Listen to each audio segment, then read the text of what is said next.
আসসালামু আলাইকুম শিক্ষার্থী বন্ধুরা, আশা করি তোমরা সবাই ভালো আছো। আজকে এসএসসি বাংলা প্রথম পত্র একটি ওয়ান শট ক্লাস নিয়ে তোমাদের সামনে এসেছি আমি। সেই দিন এই মাঠ যে এই কবিতাটি নিয়ে আজকে আমাদের পুরো ক্লাসটি। এই কবিতার সৃজনশীল, এই কবিতার এমসিকিউ, অনুধাবনমূলক এবং জ্ঞানমূলক, এই সবগুলো বিষয় নিয়ে আজকে আমরা আলোচনা করব। সেদিন এই মাঠ, এই কবিতাটি শুরুতে জানা উচিত এবং তার আগে জানা উচিত এই কবিতাটি লিখেছেন আমাদের জীবনানন্দ দাশ। জীবনানন্দ দাশের যে বিখ্যাত বৈশিষ্ট্য সেটি হলো যে প্রকৃতির ভেতরের যে রহস্যময় সৌন্দর্য, এই রহস্যময় সৌন্দর্য জীবনানন্দ দাশের কবিতার মূল বিষয়। এবং জীবনানন্দ দাশের যে বেড়ে ওঠা, তিনি একজন কবির সন্তান। কোন কবি? তোমরা নিশ্চয়ই এই কবিতাটি শুনেছো যে আমাদের দেশে হবে সেই ছেলে কবে, কথায় না বড় হয়ে কাজে বড় হবে, মুখে হাসি বুকে বল তেজে ভরা মন, মানুষ হইতে হবে এই চারপন। এই যে কবিতাটি লিখেছেন কুসুম কুমারী দাস, সেই কুসুম কুমারী দাস এবং সত্যানন্দ দাশের সন্তান জীবনানন্দ দাশ, যিনি 1899 সালে জন্মগ্রহণ করেন। জীবনানন্দ দাশ তিনি কর্মজীবনে একজন অধ্যাপক ছিলেন এবং তিনি তার সাহিত্য রচনার মাধ্যমে বাংলা সাহিত্যে এক উজ্জ্বল জায়গায় অবস্থান করছেন। তার সাহিত্য সময়কে অতিক্রম করে তিনি আজ থেকে কত বছর আগে, চিন্তা কর, আজ থেকে প্রায় 80-90 বছর আগে তিনি মারা গেছেন, কিন্তু আজও তার যে কবিতাগুলো, সেই কবিতা যেন আজও নতুন, আজও খুবই স্বাভাবিক এবং সবাই সেই কবিতাকে ভালোবাসে। আজও যেন সেই কবিতার ছন্দ এই যুগের, এই যে 2025 সাল আমরা বসবাস করছি, এই সময়ে এসেও যেন জীবনানন্দ দাশের কবিতা খুবই প্রাসঙ্গিক এবং তার ভাষা যেন মনে হয় খুবই আধুনিক। তো জীবনানন্দ দাশের এই কবিতাটি, সেই দিন এই মাটি কবিতার ভেতরে প্রকৃতির যে রহস্যময় সৌন্দর্য সেটি তো আছেই, তার পাশাপাশি আমাদের জীবনের যে ক্ষণস্থায়িত্ব, অর্থাৎ আমরা এই পৃথিবীতে থাকবো না, কিন্তু পৃথিবীর রূপ রস ছন্দ গন্ধ থেকে যাবে এই পৃথিবীতে। অর্থাৎ পৃথিবীতে মানুষ ক্ষণস্থায়ী, মানুষের তৈরি যে কোনো সভ্যতা ক্ষণস্থায়ী, কিন্তু পৃথিবীর যে প্রকৃতির যে অপার সৌন্দর্য, এই সৌন্দর্য যুগ যুগ ধরে বয়ে চলবে। আমরা যদি চিন্তা করি যে পৃথিবীর হাজার হাজার বছরের ইতিহাস, এই হাজার বছরের ইতিহাসে কত সভ্যতা গড়ে উঠেছে, সিন্ধু সভ্যতা থেকে মেসোপটেমিয়া সভ্যতা, আরো কত সভ্যতা। এই সব সভ্যতা আজকে কোথায়? এই সব সভ্যতা হারিয়ে গেছে। কিন্তু পৃথিবীর যে অপার সৌন্দর্য, সেই সমুদ্রের গর্জন, পৃথিবীর শুরু থেকে আজ পর্যন্ত সেই সমুদ্র আজও সুন্দর, সেই নদী মাঠ পাহাড় আজও সুন্দর। পৃথিবীতে যে শিশিরের জলে চালতা ফুল ভিজে থাকে, পাখি গান গায়, পৃথিবীর যে অপার সৌন্দর্য, এই সৌন্দর্যের কোনো ক্ষয় হয়নি।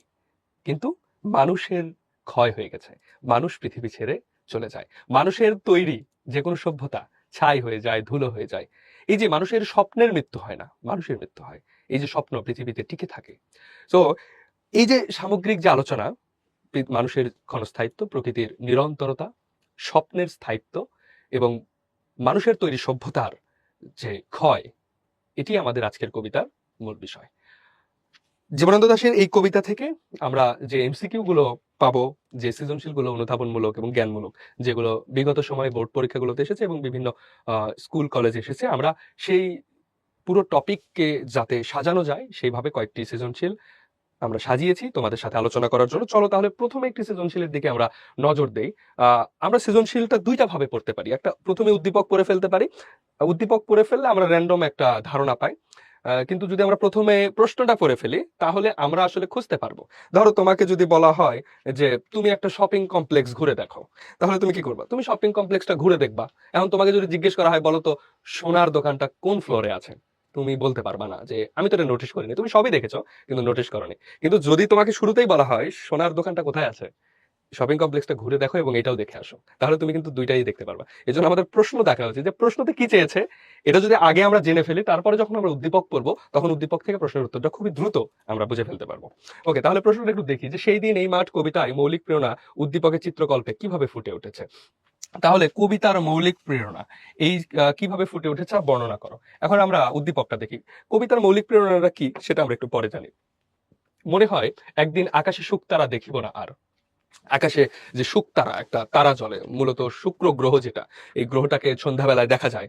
এটা তিনি একজন বলছেন যে মনে হয় একদিন আকাশে শুকতারা দেখিব না আর, অর্থাৎ আকাশে সেই শুকতারা দেখবো না। আকাশের শুকতারা বিষয়টা সুন্দর, অর্থাৎ একটা মানুষ আকাশের দিকে তাকিয়ে একটা সন্ধ্যা তারা খুঁজছে, বিষয়টা খুবই চমৎকার একটা দৃশ্য। দেখিব না হেলেঞ্চার ঝোপ থেকে একধার জোনাকি কখন নিভে যায়, দেখিব না আর আমি এই পরিচিত বাষ্পন। অর্থাৎ তিনি আশঙ্কাগ্রস্ত যে আমি হয়তো আর দেখবো না হেলেঞ্চার ঝোপ থেকে এক ঝাঁক জোনাকি। জোনাকি পোকা তোমরা চেনো, খুবই আলো দেয়, হ্যাঁ তাই না, যে বাঁশ ঝাড় থেকে নিভে যায় দেখিব না আর আমি এই পরিচিত বাসবন। এই পরিচিত বাসবন বলতে যে তার পাশের যে প্রাকৃতিক সৌন্দর্য, সেই সৌন্দর্যের কথা তিনি প্রকাশ করছেন।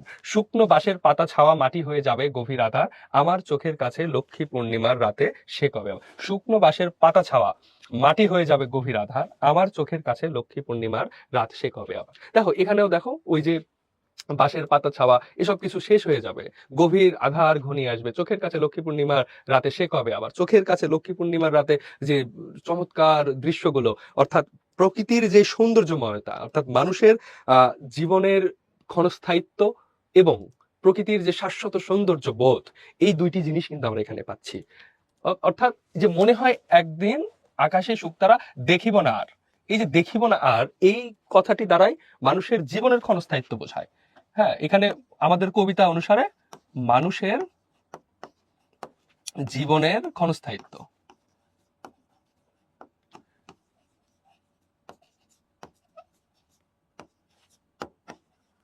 অর্থাৎ মানুষের জীবন ক্ষয়ে যাবে, মানুষ মৃত্যুবরণ করবে। আর এই যে একঝাঁক জোনাকি, বাঁশবন, লক্ষ্মী পূর্ণিমা, বাঁশের পাতা, হেলেঞ্চার ঝোপের জোনাকি, এই সবগুলো হলো প্রকৃতির সৌন্দর্যের শাশ্বত রূপ। হ্যাঁ, প্রকৃতির শাশ্বত রূপ, প্রকৃতির শাশ্বত রূপ। এই দুইটা জিনিস আমরা এখানে পাচ্ছি উদ্দীপকে। আমরা এখন বলছি কবিতার মৌলিক প্রেরণা উদ্দীপকের চিত্রকল্পে কিভাবে ফুটে উঠেছে তা ব্যাখ্যা করো। আমাদের কবিতার মৌলিক প্রেরণা কি? জীবনানন্দ দাশের কবিতার মৌলিক প্রেরণা হলো রহস্যময় প্রাকৃতিক সৌন্দর্য। জীবনানন্দ দাশের আমাদের যে কবিতা সেই দিন এই মাঠ, এই কবিতার মূল বিষয় হলো রহস্যময় প্রাকৃতিক সৌন্দর্য, রহস্যময় প্রাকৃতিক সৌন্দর্য। তাহলে আমরা যে প্রশ্নটা দেখলাম যে সেই দিন এই মাঠ কবিতার মৌলিক প্রেরণা উদ্দীপকের চিত্রকল্পে কিভাবে ফুটে উঠেছে বর্ণনা করো। তাহলে আমরা এই আমাদের কবিতার মৌলিক প্রেরণা সম্পর্কে তোমার জানতে হবে যে জীবনানন্দ দাশের মৌলিক প্রেরণা হলো রহস্যময় প্রাকৃতিক সৌন্দর্য, এবং আমাদের উদ্দীপকেও দেখো যে মানুষের জীবনে ক্ষণস্থায়িত্বের দিক তো আছে এবং পাশাপাশি প্রকৃতির যে শাশ্বত রূপ, এটাই তো রহস্যময় প্রাকৃতিক সৌন্দর্য, একই জিনিস। এই দুইটি তাহলে এখানে আমরা বর্ণনা করতে পারবো যে আমাদের কবিতায় কবি কি বলছেন যে সেই দিন এই মাঠ স্তব্ধ হবে নাকি জানি এই নদী নক্ষত্রের তলে। হ্যাঁ, এই যে আমাদের প্রকৃতির যে বহমানতা, প্রকৃতির যে নিরন্তরতা, এটা কখনো শেষ হবে না। প্রকৃতি তার আপন আলো, আপন ছন্দে, আপন গন্ধে ছুটে চলে যাবে, কিন্তু মানুষের যে সামগ্রিক দিক, মানুষের যে সামগ্রিকতা, এই সব ধীরে ধীরে কি হয়ে যাবে, মুছে যাবে, ক্ষয় হয়ে যাবে, মানুষ চলে যাবে, কিন্তু প্রকৃতির যে নিরন্তরতা সেটা থেকে যাবে। সেই দিকটি আমরা এখানে গ নাম্বারে আলোচনা করব। এবং গ নাম্বারে আলোচনা করার জন্য সৃজনশীলের ক্ষেত্রে আমরা যখন একটু সাজাবো তখন দেখো কিভাবে আমরা সৃজনশীলটা সাজাতে পারি। তাহলে ধরো এই প্রশ্নের জন্য যদি আমরা একটা খাতা রেডি করি, ধরো এটা তোমার পরীক্ষার খাতার পেজ, তাহলে আমরা এখানে কিভাবে শুরু করতে পারি, গ নাম্বার দেবো এখানে। গ নাম্বার দিয়ে শুরুতে আমরা কি করব যে এই শুরুতে এই গ নাম্বারে তিনটা অংশ থাকে। প্রথম যে অংশ, এই অংশে থাকে হলো জ্ঞান, প্রথম অংশে কি থাকে, জ্ঞান থাকে। এর পরের যে অংশটা, এইখানে আমরা অনুধাবন অ্যাড করব, এই পরের অংশটাতে কি করব, অনুধাবন অ্যাড করব, অনুধাবন। এবং এর পরের যে অংশটা, এটা হইল তোমার প্রয়োগ এবং বাকি অংশটুকু প্রয়োগ। খেয়াল করো, তাহলে আমরা যখন এই প্রশ্ন দেখছি যে সেই দিন এই মাঠ কবিতার মৌলিক প্রেরণা উদ্দীপকের চিত্রকল্পে কিভাবে ফুটে উঠেছে বর্ণনা করো। এখন তুমি যখন পরীক্ষা দেবে, তোমার পরীক্ষার খাতায় যখন লিখবে, তখন কিন্তু এই কথাটা আবার পরীক্ষার খাতায় তোলা যাবে না যে সেই দিন এই মাঠ কবিতার মৌলিক প্রেরণা উদ্দীপকের চিত্রকল্পে যেভাবে ফুটে উঠেছে তা বর্ণনা করা হলো, এই ধরনের লাইন লিখবে না। এগুলো লিখলে শিক্ষক মনে করে যে এই ছেলেটি বা এই মেয়েটি গোজামিল দেওয়ার চেষ্টা করেছে, যে সে হয়তো অ্যাকুরেটলি জানে না, আসল ঘটনাটা জানে না, সে হয়তো এইটাকে একটু গোজামিল দিয়ে পার পাইতে চাইতেছে। সো তোমার এই কাজ করার কোনো প্রয়োজন নেই, তুমি জাস্ট এখানে শুরুর লাইনেই বলবে যে কবিতাটির সেই দিন, বা এটা বলতে পারো যে সেই দিন এই মাঠ কবিতার মূল বা মৌলিক প্রেরণা হইল রহস্যময় প্রাকৃতিক সৌন্দর্য, এবং রহস্যময় প্রাকৃতিক সৌন্দর্য, এবং এইখানে আমরা দেখতে পাচ্ছি উদ্দীপকেও প্রকৃতির শাশ্বত রূপ নিয়ে আলোচনা করা আছে। তাহলে আমরা এখান থেকে যে আলোচনা করব সেই দিকটা তুমি এখানে শুরুতে লিখে ফেলবে, যে আমাদের কবিতার মৌলিক প্রেরণা হলো প্রকৃতির রহস্যময় দিক, এবং উদ্দীপকে আমরা প্রকৃতির যে শাশ্বত রূপ এবং রহস্যময় দিক খুঁজে পাচ্ছি। এইটা শুরুতেই লিখবা, এক কথায় এক কথায় মূল কথা লিখবা। তাহলে শুরুতেই কিন্তু তুমি মূল কথা লিখে ফেলবে, মূল কথা। ওকে ওকে, মূল কথা লিখে ফেলবে। তাহলে মূল কথা লেখার পরে এরপরের যে অংশটা, এই অংশটা অনুধাবন, যে অংশটা তোমরা চেষ্টা করবে, অনুধাবনের যে অংশটা শুরুতেই তুমি চেষ্টা করবে যে এইটা হলো মূল বই থেকে দিতে, মূল বই থেকে দিতে। অর্থাৎ আমাদের যে কবিতা বা যে গল্প বা যে নাটক বা যে উপন্যাস থেকে সৃজনশীল লিখতে দিই, আমরা যেন প্রথম অংশটা মূল বই থেকে নিই। এখন প্রথম অংশটা যদি মূল বই থেকে নেই, এখানে টিচারের একটা ভালো ইমপ্রেশন তৈরি হয়। তুমি বলবা যে ভাই আমি মূল বই থেকে নেবো না, উদ্দীপক থেকে। হ্যাঁ, নিতে পারো, এখানে নিলে যে কোনো দোষের কিছু বা এমন কিছু না যে তোমাকে মার্কই দেবে না, এমন কিছু না, কিন্তু মূল বই থেকে নিলে ইমপ্রেশনটা ভালো হয়, এটা একটা দিক। ওকে, তাহলে মূল বই থেকে কি নেবে তুমি? তখন তোমার কবিতা সেই দিন এই মাঠ কবিতার যে প্রকৃতির রহস্যময় দিক, শাশ্বত রূপ, এবং আমাদের এই কবিতায় মানুষের জীবনের ক্ষণস্থায়িত্ব, এই ইত্যাদি জিনিসগুলো যে দেখানো হয়েছে, সেই জিনিসগুলো তুমি খুবই সুন্দর করে এই অনুধাবন অংশে লিখে ফেলবে। এবং বাকি অংশে প্রয়োগের মধ্যে এখানে মূল পাঠ, এই মূল পাঠের সাথে মূল পাঠকে আগে রাখবা, মূল পাঠ প্লাস উদ্দীপক, এই মূল পাঠ প্লাস উদ্দীপক এই দুইটাকে অ্যাড করে তুমি এই অংশটা সাজিয়ে ফেলবে। যদি এই অংশ সাজিয়ে ফেলো, তাহলে দেখবে যে এই গ নাম্বার সৃজনশীলে তোমাকে 3 আউট অফ 3 তোমাকে 3 দিতে বাধ্য টিচার। কেন? কারণ তুমি আসলে বিষয়টা বুঝছো, তুমি এটা অনুধাবন করেছো এবং তুমি এটা প্রয়োগ করতে পেরেছো। তাহলে আমাদের সৃজনশীলের যে গ নাম্বার প্রশ্ন কিভাবে লিখতে হয়, আশা করি তোমরা বুঝেছো, এবং এই সৃজনশীলের এই গ নাম্বার প্রশ্নটা আমরা কিভাবে লিখতে পারি সেটাও তোমরা দেখেছো। তাহলে এই ভিডিওটি এই সময় যারা দেখছো, তারা কিন্তু আমার এই কথা অনুযায়ী তুমি লিখে ফেলতে পারো। এটা প্র্যাকটিসের মধ্যে থাকলো এবং এটা তোমার পরবর্তীতে খুব ভালো কাজে দেবে ইনশাল্লাহ। ওকে, এরপর আমরা ঘ নাম্বার প্রশ্নটার দিকে একটু নজর দেই, যে উদ্দীপক এবং সেই দিন এই মাঠ কবিতা উভয় ক্ষেত্রে জীবন তৃষ্ণাকে অভিন্ন বলা যায় কি? তোমার উদ্দীপকের সপক্ষে যুক্তি দাও। যে উদ্দীপকে যে বলছে যে সেই দিন এই মাঠ কবিতা উভয় ক্ষেত্রে জীবন তৃষ্ণাকে অভিন্ন বলা যায় কি, এখানে ডিরেক্ট প্রশ্ন করেছে যে বলা যায় কি। তাহলে তুমি এখন বলবে কি বলবে না, এই বিষয়টা তোমার ডিসিশন। এই যে এখানে কি দিয়ে প্রশ্ন করছে, কি দিয়ে প্রশ্ন করার মানে হলো এখানে দুইটা উত্তর হইতে পারে, একটা হলো হ্যাঁ অথবা না। হ্যাঁ না দুইটা উত্তরই হইতে পারে। এখন হ্যাঁ নার উপর ডিপেন্ড করতেছে তুমি এই সৃজনশীলে ঘ নাম্বারে মার্ক পাইতেছো কিনা। এখন তোমার দেখে মনে হইতেছে, আবার একদিক থেকে মনে হইতেছে না। এটাই হলো উচ্চতর দক্ষতা, ঘ নাম্বার। সো তোমার এই শুরুর অংশ আমরা ঘ নাম্বারটা কিভাবে সাজাবো, দেখো এটা তো আমরা গ সাজিয়েছি। দেখো আমরা ঘ যদি একটু সাজাইতে চাই, দেখো এটা একটু সাইড করে দেই আমরা। হ্যাঁ, ওকে, এটা একটু সাইড করে দেই, আশা করি তোমরা পরবর্তীতে বুঝতে পারবা। ওকে, এখন আমরা দেখো ঘ নাম্বারটা নিয়ে যদি একটু দেখি। দেখো ঘ নাম্বারে আমরা গ এবং ঘ পেজ ডেকোরেশন সেম, সেটাতে কোনো সমস্যা নেই। এবং যখন আমরা এই যে ঘ নাম্বারটা লিখছি, এখানে শুরুর যে অংশটা, এই অংশটাতেই থাকে জ্ঞান সব ক্ষেত্রেই। গ ঘতে শুধু ক বাদে খ গ ঘ তিনটাতেই শুরুর অংশে জ্ঞান থাকে। যদি জ্ঞান থাকে তাহলে এই জায়গায় যখনই বলছে যে জীবন তৃষ্ণাকে অভিন্ন বলা যায় কি, তার মানে হলো তোমার এখানে হ্যাঁ অথবা না লিখতে হচ্ছে, হ্যাঁ অথবা না লিখতে হবে। এখন এই হ্যাঁ যদি হয়, এইটার উপরেই তোমার ডিপেন্ড করবে যে তুমি এই ঘ নাম্বার সৃজনশীলে কত মার্ক পাচ্ছ। রাইট, যদি হ্যাঁ হয় সেটার সপক্ষে তোমার একটা যুক্তি আছে, আবার যদি না হয় সেটা সপক্ষেও একটা যুক্তি আছে। এখন আমরা আসো দেখি যে এইটাকে হ্যাঁ বলা যায় না না বলা যায়। দেখো উদ্দীপক ও সেই দিন এই মাঠ কবিতা, আমরা উদ্দীপকটা এটা দেখছি এবং সেই দিন এই মাঠ কবিতা আমরা পড়েছি। রূপসী বাংলা কাব্যগ্রন্থের অন্তর্গত একটি কবিতা সেই দিন এই মাঠ কবিতা। উভয় ক্ষেত্রে বলতে উদ্দীপক এবং এই মূল কবিতা জীবন তৃষ্ণাকে অভিন্ন বলা যায় কি, তোমার উত্তরের সপক্ষে যুক্তি দাও। যদি হ্যাঁ হয় সেটার সপক্ষেও যুক্তি দাও, আর যদি না হয় সেটার সপক্ষেও যুক্তি দাও। এখন কথা হলো হ্যাঁ কি না। আমাদের এই কবিতায় আমরা দুইটা জিনিস দিচ্ছি, মানুষের জীবনের ক্ষণস্থায়িত্ব এবং প্রাকৃতিক শাশ্বত রূপ। এইখানে আরেকটা জিনিস মিসিং, সেই মিসিং জিনিসটা কি তোমরা কেউ বলতে পারবা? এখন মিসিং জিনিসটা হলো প্রকৃতির যে ক্ষণস্থায়িত্ব, এই জিনিসটা আছে। প্রকৃতির ক্ষণস্থায়িত্ব তো হয় না, প্রকৃতির ক্ষণস্থায়িত্ব না, এখানে মানুষের জীবনের ক্ষণস্থায়িত্ব আছে, প্রকৃতির শাশ্বত রূপ আছে, কিন্তু স্বপ্নের চিরন্তরতা অর্থাৎ স্বপ্নের যে অবিনশ্বরতা, এই বিষয়টা কিন্তু আমাদের এখানে নেই। তাহলে আমরা একটা ভিন্ন কালার দিয়ে এইখানে বলতে পারি যে এইখানে কোন জিনিসটা নেই যেটা আমাদের মূল বইতে আছে, সেটা হলো স্বপ্নের অবিনশ্বরতা। স্বপ্নের অবিনশ্বরতা। অর্থাৎ স্বপ্ন অবিনশ্বর। অবিনশ্বর মানে কি? যেটা কখনো শেষ হয় না, ধ্বংস হয় না, ক্ষয় হয় না, সেটাই হলো অবিনশ্বর। আমাদের মূল কবিতায় স্বপ্নের অবিনশ্বরতা আছে, তাহলে এইখানে অবিনশ্বরতা নাই। তাহলে জীবন তৃষ্ণাকে অভিন্ন বলা যায় কি?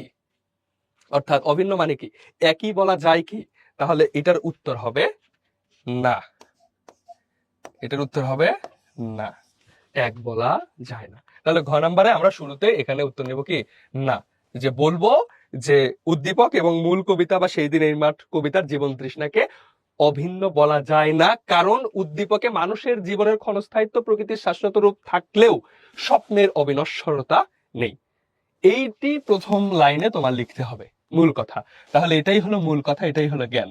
এখন এইটার উপরেই ডিপেন্ড করবে, অর্থাৎ এই যে লাইনটি তুমি লিখবে, 1 লাইন, 1.5 লাইন, 2 লাইন, সর্বোচ্চ 3 লাইন, এই যে লাইনটি লিখবে এইটার উপরই বেস করতেছে তুমি এই ঘ নাম্বারে 4 পাচ্ছ নাকি 2 পাচ্ছ না 3 পাচ্ছ।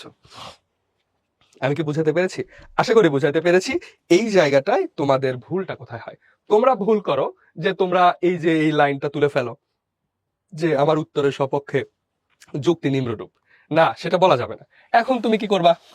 এখন এই একটা অংশ নেবা, যে অংশতে তোমার মূল বই আলোচনা করবা, মূল বই নিয়ে আলোচনা করবা।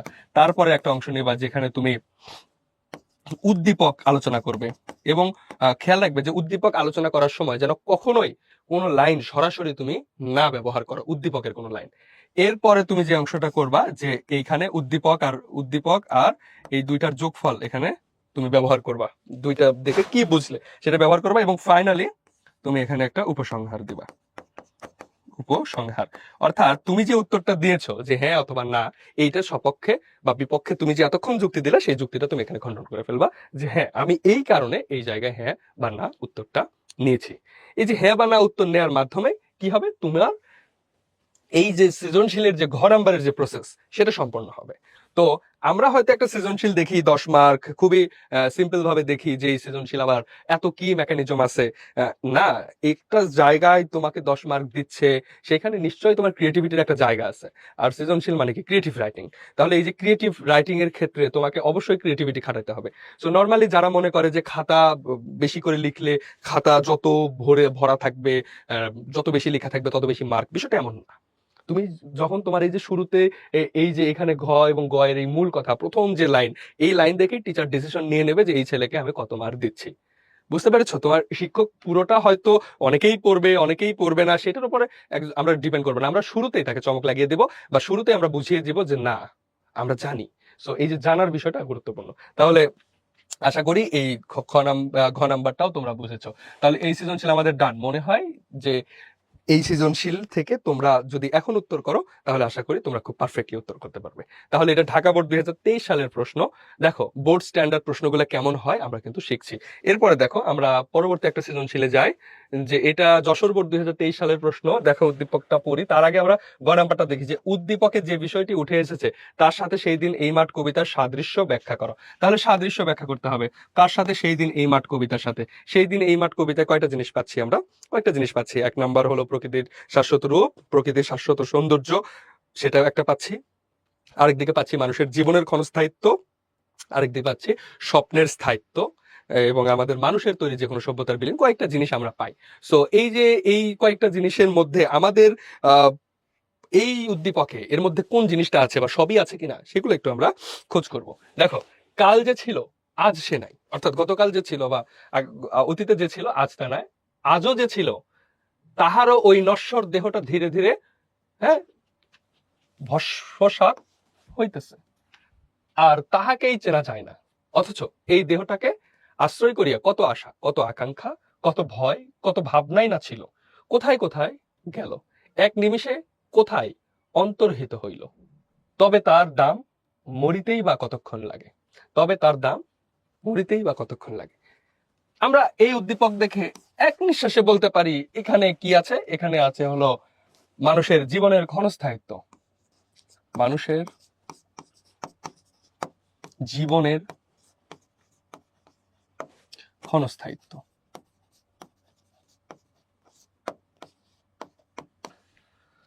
ওকে, তাহলে আমাদের কবিতায়ও কিন্তু বলা আছে যে আমি থাকবো না তো চালতা ফুল কি ভিজবে না শিশিরের জলে। তো কবিও তিনি বলছেন যে পৃথিবীতে আমরা কেউই থাকবো না, তুমি থাকবো না, তুমি থাকবে না, আমি থাকবো না, কেউই থাকবে না, কিন্তু পৃথিবীর যে শাশ্বত রূপ, পৃথিবীর যে সৌন্দর্যময়তা, সেটা পৃথিবীতে আবহমান ধরে বয়ে যেতে থাকবে। এই প্রবাহমানতাকে কখনোই থামানো যাবে না, এই প্রবাহমানতা চলতে থাকবে। কিন্তু মানুষের জীবন ক্ষণস্থায়ী এবং মৃত্যু খুবই নিশ্চিত একটা বিষয়। তবু কিছু মানুষ এমন ভাবে বাঁচে পৃথিবীতে, এমন ভাবে মানুষ অন্যায় করে, এমন ভাবে মানুষ মানুষের সাথে খারাপ ব্যবহার করে যেন তার কখনোই মৃত্যু হবে না। কিন্তু একটা জিনিস আমাদেরকে চিরন্তন ভাবে মাথায় রাখতে হবে যে আমরা প্রত্যেকেই এই পৃথিবী ছেড়ে যাব। পৃথিবীতে কেউ আমরা চিরদিনের জন্য আসিনি। আমাদের পৃথিবীতে ছেড়ে যাব, কিন্তু পৃথিবীতে আমরা সেই ছাপটা রেখে যাব যাতে পৃথিবীর মানুষজন আমাদের মৃত্যুর পর আমাদের স্মরণ করে। কেননা যাতে কখন স্মরণ করে, হয় খুব ভালো হইলে স্মরণ করে, খুব খারাপ হইলে স্মরণ করে। ধরো যে আমরা এখন কাদের কথা মনে রেখেছি পৃথিবীতে, ঘৃণা ভরে স্মরণ করি কাদের কথা বলতো? যেমন আমরা বলতে পারি মীর জাফরের কথা। মীর জাফর একটা গালি হয়ে গেছে, একটা স্ল্যাং হয়ে গেছে, অপভাষা হয়ে গেছে। মীর জাফর মানেই হয়তো কি বিশ্বাসঘাতক, কিন্তু মীর জাফর শব্দের অর্থ কিন্তু বিশ্বাসঘাতক না। তাহলে মীর জাফর তিনি কি করেছেন? পলাশির যুদ্ধে বাঙালির পক্ষে না থেকে ইংরেজদের পক্ষে ছিলেন।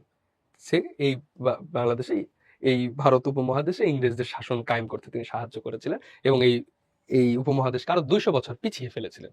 তো তাকে আমরা বিশ্বাসঘাতক বলি, তাকে আমরা স্মরণ রেখেছি কেন? তার খারাপ কাজের জন্য। আবার আমরা ভালো কাজের জন্য মানুষকে স্মরণ রাখি। আমরা বিজ্ঞানীদের কথা যদি মনে করি, দেখো তারা কিন্তু পৃথিবী ছেড়ে অনেক আগে চলে গেছে, কিন্তু আমরা তাদেরকে মনে রাখছি। কিংবা জীবনানন্দ দাশের কথাই চিন্তা করতে পারো, তিনি কিন্তু 1954 সালে মারা গেছেন, কিন্তু আজকে 2025 সালে এসেও আমরা তাকে স্মরণ করছি, তার লেখা পড়ছি। তো তিনি কিন্তু আমাদের মাঝে বেঁচে আছেন। তো মানুষের জীবন ক্ষণস্থায়ী, মানুষের জীবন আহ দম ফুরালেই শেষ একটা ব্যাপার আছে যে শেষ। এই ক্ষণস্থায়ী জীবন এখানে উদ্দীপকে আমরা দেখি যে এখানে সেই ক্ষণস্থায়িত্ব আছে, এবং সেই দিন এই মাঠ কবিতায়ও এই ক্ষণস্থায়িত্বকে নিয়ে বলা হয়েছে। কিন্তু সেখানে আরো বিষয় আছে। তো আমাদের উদ্দীপকে যে বিষয়টি উঠে এসেছে সেই দিন এই মাঠ কবিতার সাথে সাদৃশ্য ব্যাখ্যা করো। এই সাদৃশ্যটা হলো কি? মানুষের জীবনের ক্ষণস্থায়িত্ব। তাহলে সাদৃশ্য হলো জীবনের ক্ষণস্থায়িত্ব। আমরা অলরেডি সেটা লিখেছি, জীবনের ক্ষণস্থায়িত্ব। এটি হলো এই কবিতার সাথে আমাদের উদ্দীপকের সাদৃশ্য, বা উদ্দীপকটিতে এই বিষয়টি ফুটে উঠেছে। এরপর আমরা যদি এই সৃজনশীলের গ নাম্বারটা লিখি, তাহলে শুরুতেই আমি যখন বলেছি যে জ্ঞান, অনুধাবন এবং প্রয়োগ, এই তিনটা ভাগে যখন তুমি ভাগ করবে, তখন খেয়াল করবে যে এখানে শুরুতেই তুমি বলে দিবে যে উদ্দীপকে জীবনের ক্ষণস্থায়িত্বের দিকটির সাথে সেই দিন এই মাঠ কবিতার সাদৃশ্য রয়েছে। এটা যদি তুমি শুরুতেই বলো, তাহলে শিক্ষক মনে করবে যে স্টুডেন্টটি খুবই ভালোভাবে জিনিসটা অনুধাবন করতে পেরেছে, এবং শিক্ষক তখন আশা করবে না, যেহেতু সে অনুধাবন করতে পেরেছে তার মানে সে প্রয়োগ করতে পারবে। সো এটা মনে করার কারণ নেই যে এইখানে গোজামিল দিয়ে লিখে আসবা, বা খাতাতে কোনো ভাবে লেখা থাকলেই তুমি মার্ক পাচ্ছ, এই ধরনের চিন্তা থেকে বের হয়ে আসতে হবে। ওকে, এরপর দেখো গ নাম্বার আমরা বুঝে ফেললাম, গ নাম্বার আশা করি তোমরা সবাই পারবে। এরপর ঘ নাম্বারে যদি আমরা দেখি, উদ্দীপকে সেই দিন এই মাঠ কবিতার সম্পূর্ণ ভাব প্রকাশ পেয়েছে কি? এবারও একটা ঘ নাম্বারে ওই যে একটা প্রশ্ন যে পেয়েছে কি, তাহলে যখন এই যে কি দেখতে পাচ্ছি, তখন উত্তর হবে হ্যাঁ অথবা না, এই দুইটার মধ্যে উত্তর হবে। এখন আমরা দেখব যে এখানে হ্যাঁ আছে কি না আছে। তাহলে উদ্দীপকের সাথে আমরা সেই দিন এই মাঠ কবিতার মধ্যে কয়টা জিনিস পাই, সেই জিনিসগুলো আগে দেখি। সেই জিনিসগুলো আছে প্রকৃতির শাশ্বত রূপ, প্রকৃতির শাশ্বত রূপ, এটা একটা। জীবনের ক্ষণস্থায়িত্ব,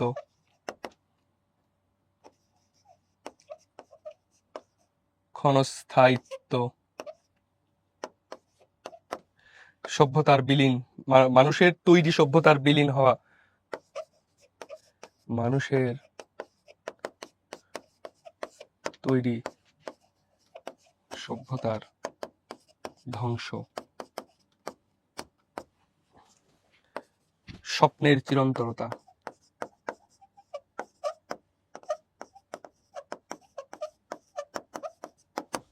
স্বপ্নের চিরন্তরতা আমরা কোথায় পাই? যে তারপরে আমাদের কবিতায় পাচ্ছি স্বপ্নের চিরন্তরতা, এরপরে আছে মানুষের তৈরি সভ্যতার ধ্বংস, অর্থাৎ এসিডিও ধুলো হয়ে আছে, ব্যাবিলন ছাই হয়েছে।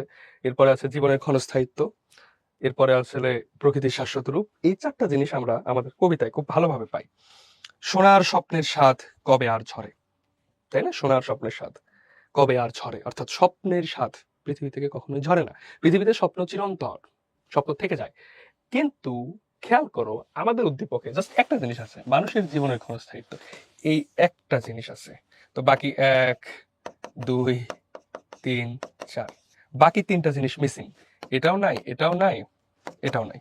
তিনটা জিনিস না, একটা জিনিস আছে। তাহলে উত্তর কি হবে, হ্যাঁ অথবা না? তাহলে কি হচ্ছে, আমরা বুঝতেই পারছি যে না, আমাদের এই উদ্দীপকের সাথে আমাদের মূল কবিতার মিল নেই, সম্পূর্ণ মিল নেই। সাদৃশ্য আছে, সাদৃশ্য আর সম্পূর্ণ মিল থাকা তো এক না। ধরো আমিও বাংলা পড়াচ্ছি, আরেকজনও তো বাংলা পড়াচ্ছে, যে কেউ বাংলা পড়াচ্ছে। So, আমাদের ভিতরে সাদৃশ্য হলো আমরা বাংলা পড়াচ্ছি, কিন্তু বৈসাদৃশ্যও থাকতে পারে। যেমন আমি ধরো যে বাংলা পড়াচ্ছি হেসে হেসে, সে বাংলা পড়াচ্ছে গম্ভীর ভাবে। বা ধরো যে আমি বাংলা পড়াচ্ছি কিভাবে, বা আমি বাংলা পড়াচ্ছি, আমি মানুষটা হলো, আমার বাড়ি হলো বাংলাদেশের এক প্রান্তে, সে তার অন্য প্রান্তে। তো আমাদের একটা সাদৃশ্য আছে, কিন্তু এক না। তো সব ক্ষেত্রেই মানুষের সাদৃশ্য থাকে। যে আমার সাথে বাংলাদেশের প্রধানমন্ত্রীর একটা সাদৃশ্য আছে, কেমন সাদৃশ্য, সেও মানুষ আমিও মানুষ, এছাড়া আর কোনো মিল নাই। তো সাদৃশ্য বিষয়টা হলো এরকম, একটা দিক মিলবে।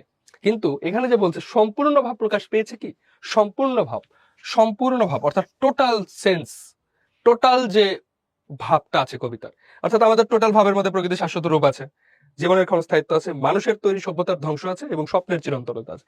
চারটা বিষয় আমরা মোটা দাগে পাচ্ছি। এই চারটা বিষয় মোটা দাগে পাচ্ছি, কিন্তু উদ্দীপকে আমরা জাস্ট একটা দিকের সাথে মিল পাচ্ছি, সেটা হলো জীবনের ক্ষণস্থায়িত্ব।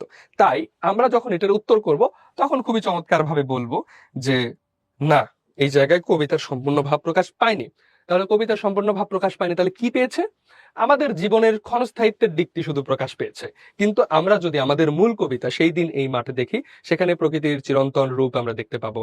তারপরে সেখানে মানুষের তৈরি সভ্যতার বিলীন হওয়া দেখতে পাবো। তারপরে মানুষের স্বপ্নের অবিনশ্বরতা দেখতে পাবো। এই সব জিনিস আমাদের কবিতায় আছে, কিন্তু আমরা যে উদ্দীপকটা দেখছি সেখানে নেই।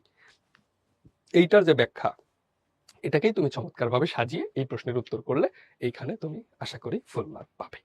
তাহলে আশা করি তোমরা এই জিনিসটি বুঝে ফেলেছো। তাহলে চলো নেক্সট স্লাইডে চলে যাই। আমরা শুরুতেই একটা উদ্দীপক দেখতে পাচ্ছি। তাহলে উদ্দীপকের আমরা গরম বার্তা দেখেছি। উদ্দীপকে সেই দিন এই মাঠ কবিতার যে দিকটি প্রতিফলিত হয়েছে ব্যাখ্যা করো, যে দিকটি প্রতিফলিত হয়েছে ব্যাখ্যা করো। তাহলে উদ্দীপকটা আমরা একটু দেখি, যে সেই 7 জন নেই আজ, টেবিলটা আজও আছে, 7টা পেয়ালা আজও খালি নেই, একই সে বাগানে আজ এসেছে নতুন কুড়ি, শুধু সেই সেদিনের মালি নেই। এটা একটা বিখ্যাত কবিতা, একটা বিখ্যাত গানের লাইন, সেটা হলো কফি হাউস যে গানটা, এই গানটা, এখানে আরো পরবার চমৎকার চমৎকার লাইন আছে। তাহলে আমরা একটু পড়ি যে 7 জন নেই, কিন্তু টেবিলটা আছে, অর্থাৎ কোনো 7 জন বন্ধু তারা একটা টেবিলে বসে কফি হাউসে রোজ আড্ডা দিত, তারা আজ কেউ নেই, কিন্তু সেই টেবিলটা এখনো আছে। এরপর আছে 7টা পেয়ালা আজও খালি নেই। 7টা পেয়ালা আজও খালি নেই, তার মানে হলো তারা যে 7টা কাপে চা কফি খাইতো, সেই কফির কাপগুলো এখনো খালি নেই। একই সে বাগানে আজ এসেছে নতুন কুড়ি, অর্থাৎ কফি হাউসকে বাগানের সাথে তুলনা করা হচ্ছে, এবং এসেছে নতুন কুড়ি বলতে নতুন অতিথিরা চলে এসেছে, শুধু সেই সেদিনের মালি নেই, অর্থাৎ সেদিন যে মানুষগুলো সেই কফি হাউসকে সার্ভ করতো, আজ সেই মানুষগুলো আর নেই।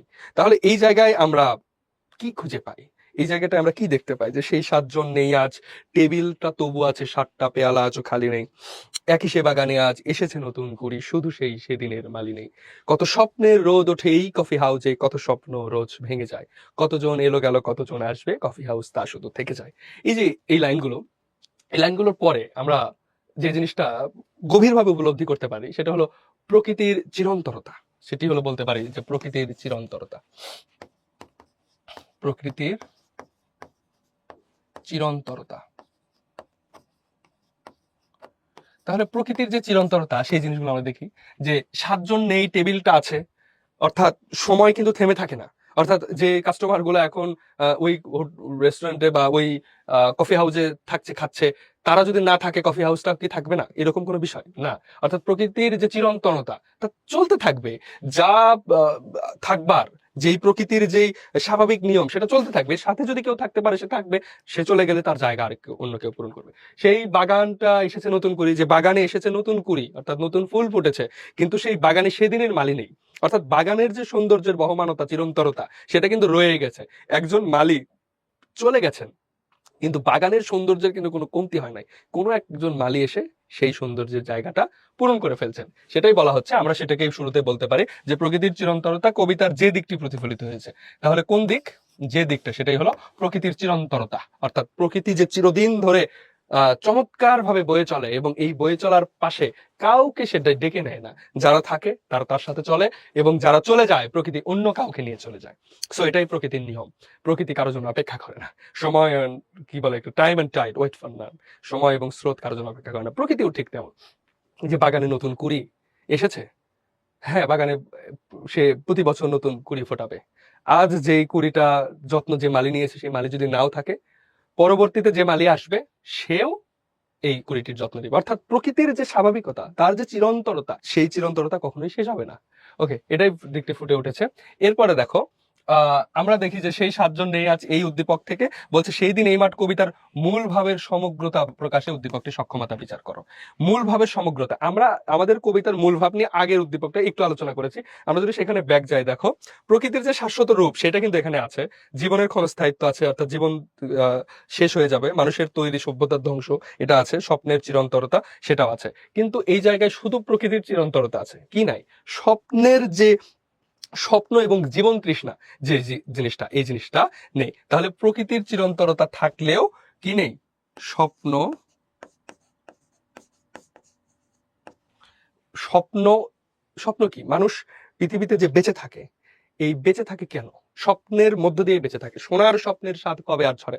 মানুষের জীবনের এই যে ছোট ছোট স্বপ্নগুলো পূরণ করতে করতে করতে করতে মানুষের এই বেঁচে থাকা। সো পৃথিবীতে প্রত্যেকটা মানুষই এসে স্বপ্ন দেখে, কেউ চলে গেলে তার জায়গায় অন্য কেউ স্বপ্ন দেখে। সো এটা কিন্তু আমাদের সেই দিন এই মাঠ কবিতায় আছে। তাহলে স্বপ্ন ও জীবন তৃষ্ণা, জীবন তৃষ্ণা। আমরা আমাদের কবিতায় যেমন দেখি যে, আমি থাকবো না বলে কি চালতা ফুল ভিজিবে না শিশিরের জলে। এই যে এই লাইনের মধ্যে তার কি আছে? জীবন তৃষ্ণা। অর্থাৎ তিনি যে চলে যাবেন, প্রকৃতিতে একটা শূন্যতা তৈরি হবে, এবং তৈরি হওয়ার পরেও যে প্রকৃতি থেমে থাকবে না, এই জিনিসটা কিন্তু এই লাইনে ফুটে উঠছে যে আমি থাকবো না, তাই বলে কি চালতা ফুল ভিজিবে না শিশিরের জলে। এই জায়গাটাই এখানে আমাদের মার্ক করা প্রয়োজন, যে স্বপ্ন এবং জীবন তৃষ্ণা কি? স্বপ্ন এবং জীবন তৃষ্ণা কোথায় নাই? আমাদের সব এই উদ্দীপকে নেই, এইখানে নেই। তাহলে মূলভাবে সমগ্রতা, সক্ষমতা বিচার করো। বিচার করতে গেলে আমরা বলতে হবে যে আমাদের উদ্দীপকে শুধু প্রকৃতির চিরন্তরতা আছে, অর্থাৎ প্রকৃতির চিরন্তরতা থাকলেও স্বপ্ন এবং জীবন তৃষ্ণা আমাদের কোথায় নেই? আমাদের উদ্দীপকে নেই।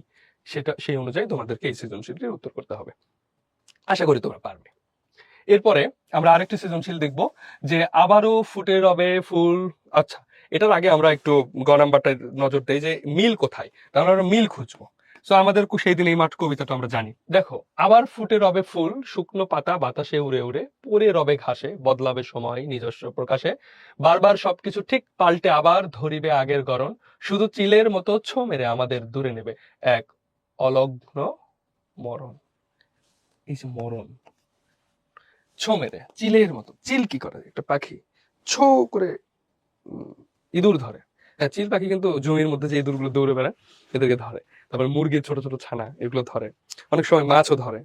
সো চিল কিন্তু অনেক দূর থেকে টার্গেট করে একদম ছো করে মেরে তুলে নিয়ে যায়। সো বলছে যে পৃথিবী আবারও ফুটে রবে ফুল, পৃথিবীতে আবার ফুল ফুটবে। শুকনো পাতা বাতাসে উড়ে উড়ে পড়ে রবে ঘাসে।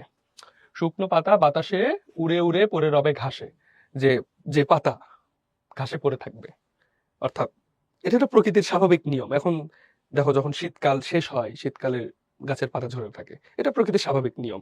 এটা হলো বিবর্তন, ধীরে ধীরে বদলায়, একটা ধারার মধ্যে দিয়ে বদলাবে সময় নিজস্ব প্রকাশে। অর্থাৎ সময় তার নিজের মতো করে বদলাবে। বারবার সবকিছু ঠিক পাল্টে আবার ধরিবে আগের করণ। এই যে বারবার সবকিছু ঠিক পাল্টে, এই যে বললাম না গাছের পাতা ঝরে, গাছের পাতা ঝরার পর আবার যখন শীত চলে যায়, গাছে আবার নতুন পাতা আসে, বসন্তে নতুন পাতা আসে। তো সময় তার নিজস্ব প্রকাশে বারবার সবকিছু বদলাবে, কিন্তু সে আগের গড়নে আবার চলে আসবে।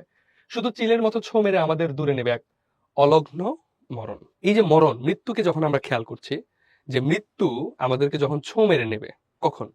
প্রকৃতিতে সবকিছুই ঘটতে থাকবে। প্রতি বছর বৈশাখে আম আম আসবে গাছে, শীতকালে পাতা ঝরবে, নদীতে জল কম থাকবে, বর্ষাকালে নদী ভরা থাকবে।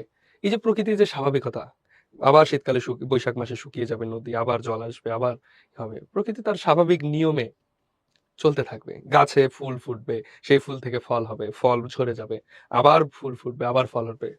এটা চলতে থাকবে সাইকেল। কিন্তু এর মধ্যে দিয়ে হঠাৎ করে একদিন মৃত্যু এসে আমাদেরকে নিয়ে চলে যাবে। এই যে অলঘ্ন মরণ, এই জায়গাটা বলা হচ্ছে যে মৃত্যু, মরণ, এই জিনিসটা অবশ্যম্ভাবী। তো আমরা এখানে মিল খুঁজে পাচ্ছি কোথায়? আমরা মিল খুঁজে পাচ্ছি যে প্রকৃতির যে বিবরণ, আমরা আমাদের বইতে, কবিতায় প্রকৃতির বিবরণ পেয়েছি এবং সেখানে দেখেছি প্রকৃতির যে বিবর্তন। অর্থাৎ আমি চলে যাব, তাই কি চালতা ফুল কি ভিজিবে না শিশিরের জলে? সেটাই বলছে যে পৃথিবী সবকিছু ঠিক পাল্টে আবার ধরিবে আগের গরণ। অর্থাৎ আমি চলে যাব, চালতা ফুল কি ঝরিবে না শিশিরের জলে। দেখো একই কথাই, যে দুই ভাবে বলা হয়েছে যে আমার মৃত্যুর পরেও কি এগুলো হইতে থাকবে না? অবশ্যই হইতে থাকবে। তো সেটা বলছে যে আমার সব চারধারে সবকিছু, সময় তার নিজস্ব প্রকাশে সবকিছু বদলে পাল্টে আবার আগের মতো ধরবে, কিন্তু আমি একদিন মৃত্যুর কোলে চলে যাব। তো সেটাই বলছে যে প্রকৃতির বিবরণ। আমরা এখানে কি কি দেখতে পাই? মিল কি কি? দুইটা মিল আমরা আইডেন্টিফাই করেছি। প্রকৃতির একটা বিবরণ, এটা একটা প্রকৃতির বিবরণ, আরেকটা আছে হলো প্রকৃতির বিবর্তন। প্রকৃতির বিবর্তন, এই যে প্রকৃতির বিবরণ এবং প্রকৃতির বিবর্তন, এই দুইটা জায়গায় আমরা এই সৃজনশীলে মিল পাচ্ছি। এরপরে আমরা যেটা দেখব সেটা হলো উদ্দীপকটি সেই দিন এই মাঠ কবিতার মূল ভাবের প্রতিনিধিত্ব করে, উক্তিটির যথার্থতা নিরূপণ করো। অর্থাৎ আমাদেরকে এখন বলতে হবে যে এই উক্তিটি আমাদের মূল ভাবের প্রতিনিধিত্ব করে কিনা, আমাদের কবিতার মূল ভাবটা কি, এটা একটু আমাদেরকে, আমরা শুরুতে একবার বলেছি আমাদের কবিতার মূল ভাব হলো প্রকৃতির রহস্যময়তা, প্রকৃতির রহস্যময় সৌন্দর্য, রহস্যময়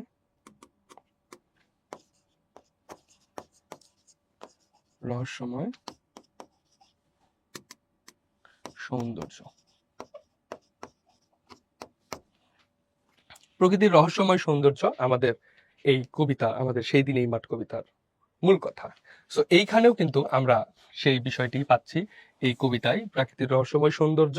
এখানেও জীবন তৃষ্ণা আছে, এখানেও প্রকৃতির রহস্যময়তা আছে, এবং এখানেও আছে কি যে মানুষের মৃত্যু বাস্তবতা এবং তার পরবর্তীতে তারা চলে যাবে, কিন্তু প্রকৃতির যে চিরন্তরতা সেই জিনিসগুলো থাকবে। অর্থাৎ আমাদের মূল বইয়ের যে মূল কথা সেটি এই উদ্দীপকে ফুটে উঠেছে।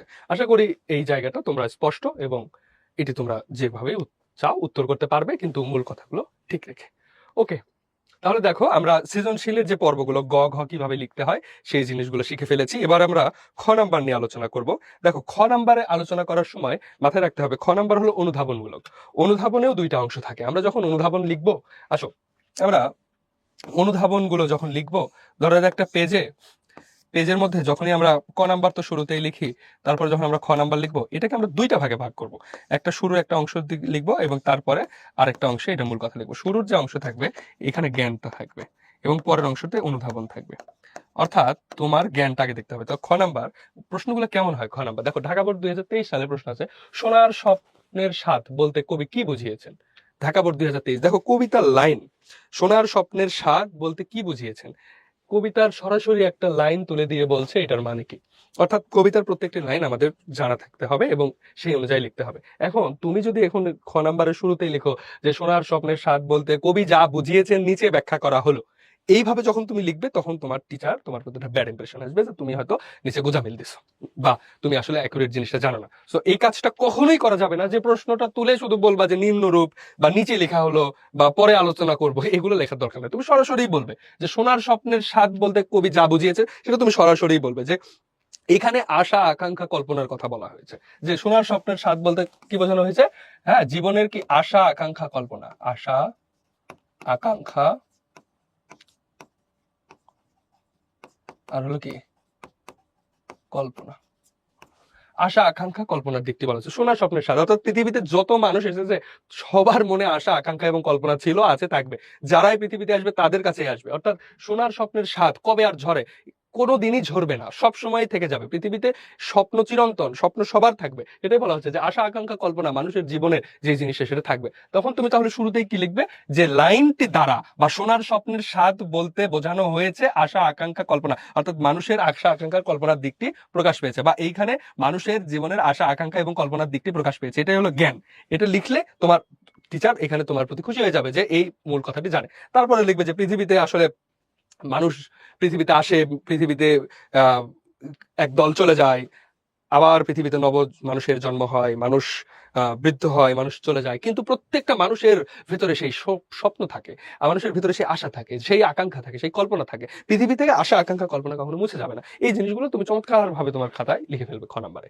তাহলে তোমার কি হবে, তোমার ওখানে 2 মার্ক, এটা কনফার্ম হয়ে যাবে। আর যখনই তুমি বলবা যে হ্যান হ্যান তেন তেন, কিংবা নিচে বলবা যে নিম্নরূপ, তখনই আসলে তোমার প্রতি একটা সন্দেহজনক দৃষ্টি আসবে, যে ছেলেটা মনে হয় একটু ঘাপলা আছে, যে সে মূল কথা নাও জানতে পারে। ওকে, এরপরে দেখো, সেই দিন এই মাঠ স্তব্ধ হবে না কো জানি, চরণটিতে কি বোঝানো হয়েছে? সেই দিন এই মাঠ স্তব্ধ হবে না কো জানি। এই যে সেই দিন এই মাঠ স্তব্ধ হবে না কো জানি, সেই দিন কোন দিন? যে যেদিন আমি এই পৃথিবীতে থাকবো না, পৃথিবীতে থাকবো না, তারপরেও এই মাঠ বলতে কি বোঝানো হয়েছে? এই যে প্রকৃতির সেই বিবর্তনের যে রূপ, হ্যাঁ, প্রকৃতির যে চিরন্তনতা, এই পুরো জিনিসটা বোঝানো হয়েছে এই জায়গায়। তো এখানে প্রকৃতি কখনো সেই দিন এই মাঠ স্তব্ধ হবে না জানি, এই লাইনটা দ্বারা বোঝানো হয়েছে যে আমরা পৃথিবী থেকে চলে যাব, ইটস অল রাইট, কিন্তু প্রকৃতির যে নিজস্বতা, তার যে রূপ রস গন্ধ, এটা কখনো হারাবে না, সেটাই বলা হয়েছে। তাহলে আমরা এখানে লিখে ফেলতে পারি, মূল কথাটা আমি লিখে দিচ্ছি, তোমরা তো বাকিটুকু লিখতে পারবে। সেই দিন এই মাঠ স্তব্ধ হবে না জানি, প্রকৃতি কখনো তার নিজস্ব রূপ রস গন্ধ হারাবে না, প্রকৃতি কখনো তার রূপ রস গন্ধ হারাবে না, রূপ রস গন্ধ হারাবে না। প্রকৃতিতে এগুলো চিরদিন থাকবে, সব সময় থাকবে, এগুলো চিরস্থায়ী। সো প্রকৃতি কখনো এগুলো হারাবে না। এরপর বলছে সোনার স্বপ্নের স্বাদ কবে আর ঝরে। এই কথাটি আমরা কয়েকবার বলেছি যে সোনার স্বপ্নের স্বাদ কবে আর ঝরে। প্রকৃতির অফুরন্ত যে ঐশ্বর্য, এই ঐশ্বর্য নিয়ে মানুষের স্বপ্ন স্বাদ পূর্ণ হয়ে যায়, তাই না? মানুষের যে প্রকৃতির যে অপরাণ সৌন্দর্য, এই সৌন্দর্যগুলোই মানুষকে জীবিত রাখে, এবং এগুলোই মানুষকে এগিয়ে নেয়। ওকে, তাহলে আমরা এখানে বলতে পারি যে সোনার স্বপ্নের স্বাদ কবে আর ঝরে, এই লাইনটাতে কি বোঝানো হয়েছে? যে স্বপ্নের চিরন্তরতা। এখানে কি বুঝিয়েছেন, এখানে কবি কি বুঝিয়েছেন? আমরা বলতে পারি স্বপ্নের চিরন্তরতা। 2টা কালার দিয়ে লিখি, তাইলে এখানে বুঝতে সহজ হবে।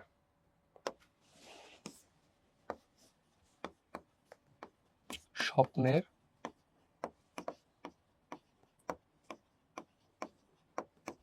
চিরন্তরতা, এটা আমি এক কথায় লিখলাম, কিন্তু এখানে হলো প্রকৃতির যে অফুরান ঐশ্বর্য মানুষের স্বপ্ন স্বাদকে পূর্ণ করে তোলে, মানুষের স্বপ্ন এবং স্বাদকে পরিপূর্ণ করে যাবে। প্রকৃতি তার যে সব আছে, প্রকৃতির যে শক্তি, তার যে প্রাকৃতিক সৌন্দর্যের যে অসাধারণ এক ভান্ডার, এই ভান্ডার দিয়ে মানুষের স্বপ্নকে সে পুরো চিরদিন কি করে যাবে, পূরণ করে যাবে। কিন্তু এই স্বপ্ন কখনোই ঝরে যাবে না, এই স্বপ্ন কখনোই শেষ হবে না। পৃথিবীতে মানুষের পর মানুষ আসবে, কিন্তু তাদের কাছে সবার কাছে এই স্বপ্ন থেকে যাবে। এটাই হলো স্বপ্নের চিরন্তনতা, সোনার স্বপ্নের স্বাদ কবে আর ছড়ে। এরপর বলে এইসব পৃথিবীর এইসব গল্প বেঁচে রবে চিরকাল, বলতে কি বুঝিয়েছেন?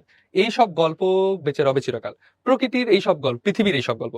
দেখো, সেখানে বলছে যে পৃথিবীর এই সব গল্প বলতে এই যে ছোট ডিঙি নৌকাটি এসে ঘাটে বাঁধবে, তারপর চালতা ফুল শিশিরের জলে ভিজবে নরম গন্ধের ঢেউয়ে, আহ এই যে প্রকৃতির যে স্বাভাবিকতা, প্রকৃতির যে ছন্দ, প্রকৃতির যে গন্ধ, এই সব কিছু থেকে যাবে, প্রকৃতি কখনো ক্ষয় হবে না। এই যে ক্ষয় না হওয়ার বিষয়টা, সেটি এখানে বোঝানো হয়েছে। আমরা এখানে বলতে পারি যে প্রকৃতির শাশ্বত রূপ। এখানে আমরা কি বলতে পারি? প্রকৃতির শাশ্বত রূপ, শাশ্বত রূপ, প্রকৃতির শাশ্বত রূপ। কিন্তু এখানে আমরা দেখতে পাচ্ছি যে পৃথিবীর এইসব গল্প বেঁচে রবে চিরকাল, অর্থাৎ চিরদিন ব্যাপী এই শাশ্বত পৃথিবী চিরদিন ব্যাপী তার রূপ সৌন্দর্য দিয়ে মানুষকে মোহিত করে থাকবে। হ্যাঁ, এই সব কিছু বোঝাচ্ছে। এসিডিও ধুলো হয়ে আছে, এসিডিও ধুলো আজ ব্যাবিলন ছাই হয়ে আছে। দেখো, বেশিরভাগ আমরা যে অনুধাবনমূলক প্রশ্ন দেখতে পাচ্ছি, সবগুলোই কবিতার লাইন থেকে আসছে। সো এই কবিতার লাইনগুলো খুবই গুরুত্বপূর্ণ। দেখো, এসিডিও ধুলো আজ ব্যাবিলন ছাই হয়ে আছে, এই জায়গাটা কি হচ্ছে? এসিরিয় সভ্যতা ব্যাবিলন একটা সভ্যতার প্রতীক। তো এগুলো দ্বারা আসলে কি বোঝানো হয়েছে, যে মানুষের তৈরি সভ্যতার ধ্বংস, মানুষের তৈরি সভ্যতার বিলীন, মানুষের তৈরি সভ্যতার বিলীন বা ধ্বংস বলতে পারি। অর্থাৎ মানুষ যে সভ্যতাগুলো তৈরি করেছে এই সভ্যতাগুলো একসময় হারিয়ে যাবে, এই জিনিসগুলো বোঝানো হয়েছে। আশা করি যে অনুধাবনমূলক প্রশ্ন, আমি শুধু মূল কথাটা লিখে দিলাম, এই মূল কথাটার পাশে তুমি, এটা হলো স্ট্রাকচার, মূল কথা, এর পরবর্তীতে তুমি আরো কথা লাগিয়ে এই প্রশ্নটার উত্তর সম্পন্ন করে ফেলতে পারবে। এরপরে দেখো আমরা সিকিউর জ্ঞানমূলক প্রশ্ন দেখি। দেখো জ্ঞানমূলক প্রশ্ন মজা, 1 মার্কের একটা প্রশ্ন, কিন্তু একটা সৃজনশীলের প্রাণ বলা হয় জ্ঞানমূলককে, এটাকে বলা হয় সৃজনশীলের প্রাণ, সৃজনশীলের প্রাণ বলা হয়। কেন সৃজনশীলের প্রাণ বলা হয়? দেখো যে সৃজনশীলের তো 4টা অপশন থাকে, ক খ গ ঘ। তো ক খ গ ঘ তে এখানে সৃজনশীলের প্রাণ কেন বলা হচ্ছে? সৃজনশীলের প্রাণ বলার কারণ হলো যে এখানে জ্ঞান থাকে, শুরুতেই জ্ঞান থাকে। তো যখন তুমি ক খ গ ঘ লিখছো এবং ক নাম্বারটা ফাঁকা রাখছো, কেউ যদি ক নাম্বারের অ্যান্সার না পারে, ক নাম্বার যদি ফাঁকা থাকে, সেক্ষেত্রে একজন শিক্ষক যে খাতা কাটছে, যিনি খাতা কাটবেন, তিনি ধরে নেন যে এই ছেলেটার জ্ঞান নেই, জ্ঞান শূন্য। তো সেটা খুবই খারাপ ব্যাপার না? আমার কাছেও তাই মনে হয়, শুধু আমার কাছে না, সবার কাছেই তাই মনে হয়, যেটা আসলে সৃজনশীলের প্রাণ। এইখানে যদি তুমি সঠিক উত্তরটা করতে পারো, তাহলে তোমার সৃজনশীলে তোমার প্রতি টিচারের ইমপ্রেশনটা ভালো থাকে। দেখো লক্ষ্মী পেঁচার কণ্ঠে কি ধ্বনিত হয়? এই যে লক্ষ্মী পেঁচা গান গাবে নাকি তার লক্ষ্মীটির তরে, এই যে, কিন্তু লক্ষ্মী পেঁচার কণ্ঠে কি ধ্বনিত হয়? আমাদের এক কথায় উত্তর, এখানে কোনো বর্ণনা নেই, তুমি এক কথায় জাস্ট মূল কথাটা যদি লিখে ফেলতে পারো তাহলেই হবে। দেখো লক্ষ্মী পেঁচাটার কণ্ঠে আমরা জানি মঙ্গল বার্তা, মঙ্গল বার্তা ধ্বনিত হয়। এরপরে দেখো খেয়া নৌকাগুলো কোথায় এসে লেগেছে? খেয়া নৌকাগুলো কোথায় এসে লেগেছে? চরের খুব কাছে, চরের খুব কাছে। খেয়া নৌকাগুলো এসে কোথায় লেগেছে? চরের খুব কাছে। এরপরে দেখো জীবনানন্দ দাশের কবিতার মৌলিক প্রেরণা কি? এই কথাটা আমরা অনেকবার বলেছি, অনেকবার বলেছি। মৌলিক প্রেরণা হলো প্রকৃতির রহস্যময় সৌন্দর্য, প্রকৃতির রহস্যময় সৌন্দর্য, প্রকৃতির রহস্যময় সৌন্দর্য। এরপরে দেখো পৃথিবীর কোন সভ্যতাটি ধুলো হয়ে গেছে? দেখো একটা সভ্যতা ধুলো হয়েছে, একটা সভ্যতা ছাই হয়েছে, তাহলে কোন সভ্যতা ধুলো হয়েছে? সেটা হলো এশিরীয় সভ্যতা, এশিরীয় সভ্যতা। এশিরীয় সভ্যতা ধুলো হয়ে গেছে, আর ছাই হয়ে গেছে কি? ব্যাবিলন। ওকে, এরপরে দেখো সেই দিন এই মাঠ কবিতার চালতা ফুল কিসের জলে ভিজবে? এক কথায় তুমি জাস্ট যদি শিশিরের জলে লিখো তাহলেই হবে, শিশিরের। এরপর দেখো চরের খুব কাছে এসে কি লেগেছে? ওই যে খেয়া নৌকাগুলো, দেখো খুবই চমৎকার, এটার মধ্যে আমার উত্তর পেয়ে গেলাম, খেয়া নৌকাগুলো। এরপরে দেখো জীবনানন্দ দাশ পেশায় কি ছিলেন? আমরা শুরুতেই বলেছিলাম, একদম শুরুতে ক্লাসের, তখন বলেছেন জীবনানন্দ দাশ পেশায় একজন অধ্যাপক ছিলেন, শিক্ষক, অধ্যাপক ছিলেন। জীবনানন্দ দাশের মায়ের নাম কি? আমরা এটাও শুরুতে বলেছিলাম, কুসুম কুমারী দাস, কুসুম কুমারী দাস। তার একটা বিখ্যাত কবিতা আমরা তখন বলেছি যে আমাদের দেশ দেশে হবে সেই ছেলে কবে, কথায় না বড় হয়ে কাজে বড় হবে। এই কবিতার নাম হলো আদর্শ ছেলে। তার মা একটা কবিতা লিখেছে যে আদর্শ ছেলে, আর তার ছেলেই কি আদর্শ সেই ছেলেটা? অর্থাৎ আমরা ধরে নিতে পারি যে জীবনানন্দ দাশই সেই আদর্শ ছেলে, যে আহ সেই ছেলে যে মুখে হাসি বুকে বল তেজে ভরা মন, মানুষ হইতে হবে এই যার। জীবনানন্দ দাশ একজন কবি, সত্যিকারের মানুষ আমরা বলতে পারি। সো তার মায়ের যে স্বপ্নের সেই ছেলে, আদর্শ ছেলে, তার ছেলে কিন্তু সেটা হয়েছে। এবং জীবনানন্দ দাশের জীবন খুবই চমৎকার। তার মা, তার মা একজন কবি, তার মানে তার কাব্য সাধনা, অর্থাৎ তিনি তেনার যে কবিতার যে হাতে খড়ি, সেটা কিন্তু তার মায়ের হাত ধরেই, অর্থাৎ এটা চমৎকার। আচ্ছা এরপর দেখো কবি না থাকলেও প্রকৃতি তার কি নিয়ে মানুষের স্বপ্ন স্বাদ কল্পনাকে তৃপ্ত করে যাবে? মানুষ, প্রকৃতি কবি না থাকলেও, কবি বলতে এখানে শুধু কবি না, পুরো পৃথিবীর সবাই, হ্যাঁ, পুরো পৃথিবীর সবাই, কেউই যদি না থাকে, তারপরেও মানুষের স্বপ্নের স্বাদ কল্পনাকে তৃপ্ত করে যাবে কি? তার অফুরান সৌন্দর্য, সৌন্দর্যের ঐশ্বর্য, অফুরান ঐশ্বর্য, আমরা বলতে পারি অফুরান ঐশ্বর্য। অফুরান সৌন্দর্য ঐশ্বর্য দিয়ে সবাইকে কি করবেন? সোনার স্বপ্ন সাত কল্পনাকে তীর্থ করে যাবেন। এরপর দেখো জীবনানন্দ দাশ কোন সাহিত্যে MA ডিগ্রি লাভ করেন? জীবনানন্দ দাশ কোন সাহিত্যে লাভ করেন? এইটা আমাদের দেখো কবি পরিচিতি থেকে সরাসরি একটা লাইন, যেটা হলো ইংরেজি সাহিত্যে। ইংরেজি সাহিত্যে। ওকে, তাহলে জ্ঞানমূলকে আমরা আশা করি এই সমস্যাগুলো বা এগুলো এক কথায় উত্তর, এগুলো তুমি যদি একটা শব্দ লিখো তাহলে তুমি ফুল মার্কস পাচ্ছ, 1 মার্ক। সো এখানে কোনো সমস্যা নেই। কিন্তু এখানে সবচেয়ে বড় সমস্যা হলো যে অনেক সময় এই জ্ঞানমূলক কমন পড়ে না। জ্ঞানমূলক কমন না পড়ার কারণ হলো তোমরা যখন পড়ো তখন মন দিয়ে ডিটেলস পড়ো না। তোমরা হয়তো শুধু সৃজনশীলে গ এবং ঘ লেখার জন্য পড়ে যাও, ক এবং খ লেখার জন্য যথেষ্ট প্রস্তুতি থাকে না। ক এবং খতে তুমি যদি খারাপ লিখো তখন টিচার মনে করবে ক খর মতো সহজ প্রশ্নগুলোই যে স্টুডেন্ট পারে না, সে গ ঘর মতো কঠিন জিনিসগুলো কিভাবে পারবে। তোমরা মনে করতে পারো গ ঘ সহজ কারণ শুধু লেখা, না, আমি তো দেখাইলাম যে যখন লিখছি না তোমাদের কিভাবে লিখতে হবে, তখন তোমরা নিশ্চয়ই বুঝতে পেরেছো যে গ ঘ এত সহজে উত্তর করা যায় না। হ্যাঁ, একটু জটিল আছে, ওখানে তোমার ভাবার জায়গা আছে, তোমাকে কল্পনা করতে হবে, তোমাকে চিন্তা করতে হবে, এবং তোমার যে মূল পাঠ সেই মূল পাঠের সাথে উদ্দীপককে কানেক্ট করে চমৎকার ভাবে যে সাজিয়ে লিখতে হবে, এই জিনিসটা ওইখানে খুবই গুরুত্বপূর্ণ। এই জিনিসটা যদি তোমার সামহাউ মিসিং হয় তাহলে তোমার কিন্তু সেখানে উত্তর পাচ্ছ না। তাহলে অনুধাবনমূলক প্রশ্ন এবং জ্ঞানমূলক প্রশ্ন আমাদেরকে গুরুত্ব সাথে লিখতে হবে, এবং সেটা লিখতে জ্ঞানমূলক প্রশ্ন দেখো এখানে কিন্তু কবি পরিচিতি, পাঠ পরিচিতি, তারপর শব্দার্থ টিকা এবং মূল কবিতা থেকে প্রশ্ন এসেছে। তাহলে আমরা যখন প্রস্তুতি নিব, কবি পরিচিতিকে অনেকেই অবহেলার সাথে দেখে যে কবি পরিচিতি আর সমস্যা নাই, এই পাঠ পরিচিতি আর সমস্যা নাই, এটা কি হবে, মূল কবিতা কোনোভাবে একটু একটু পড়ে চলে যাও। শব্দার্থ টিকা খুব ভালো করে পড়তে হবে, খুবই চমৎকার ভাবে পড়তে হবে।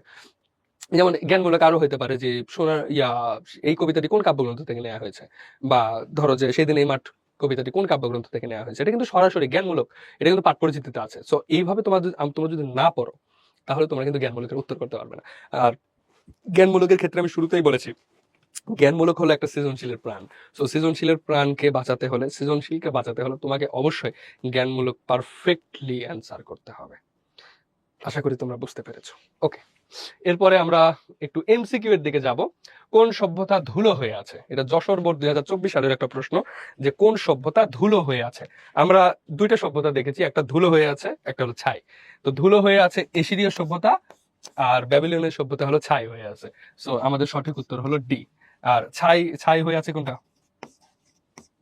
ছাই হয়ে আছে এই যে ব্যাবিলনীয়, এটা হলো ছাই হয়ে আছে।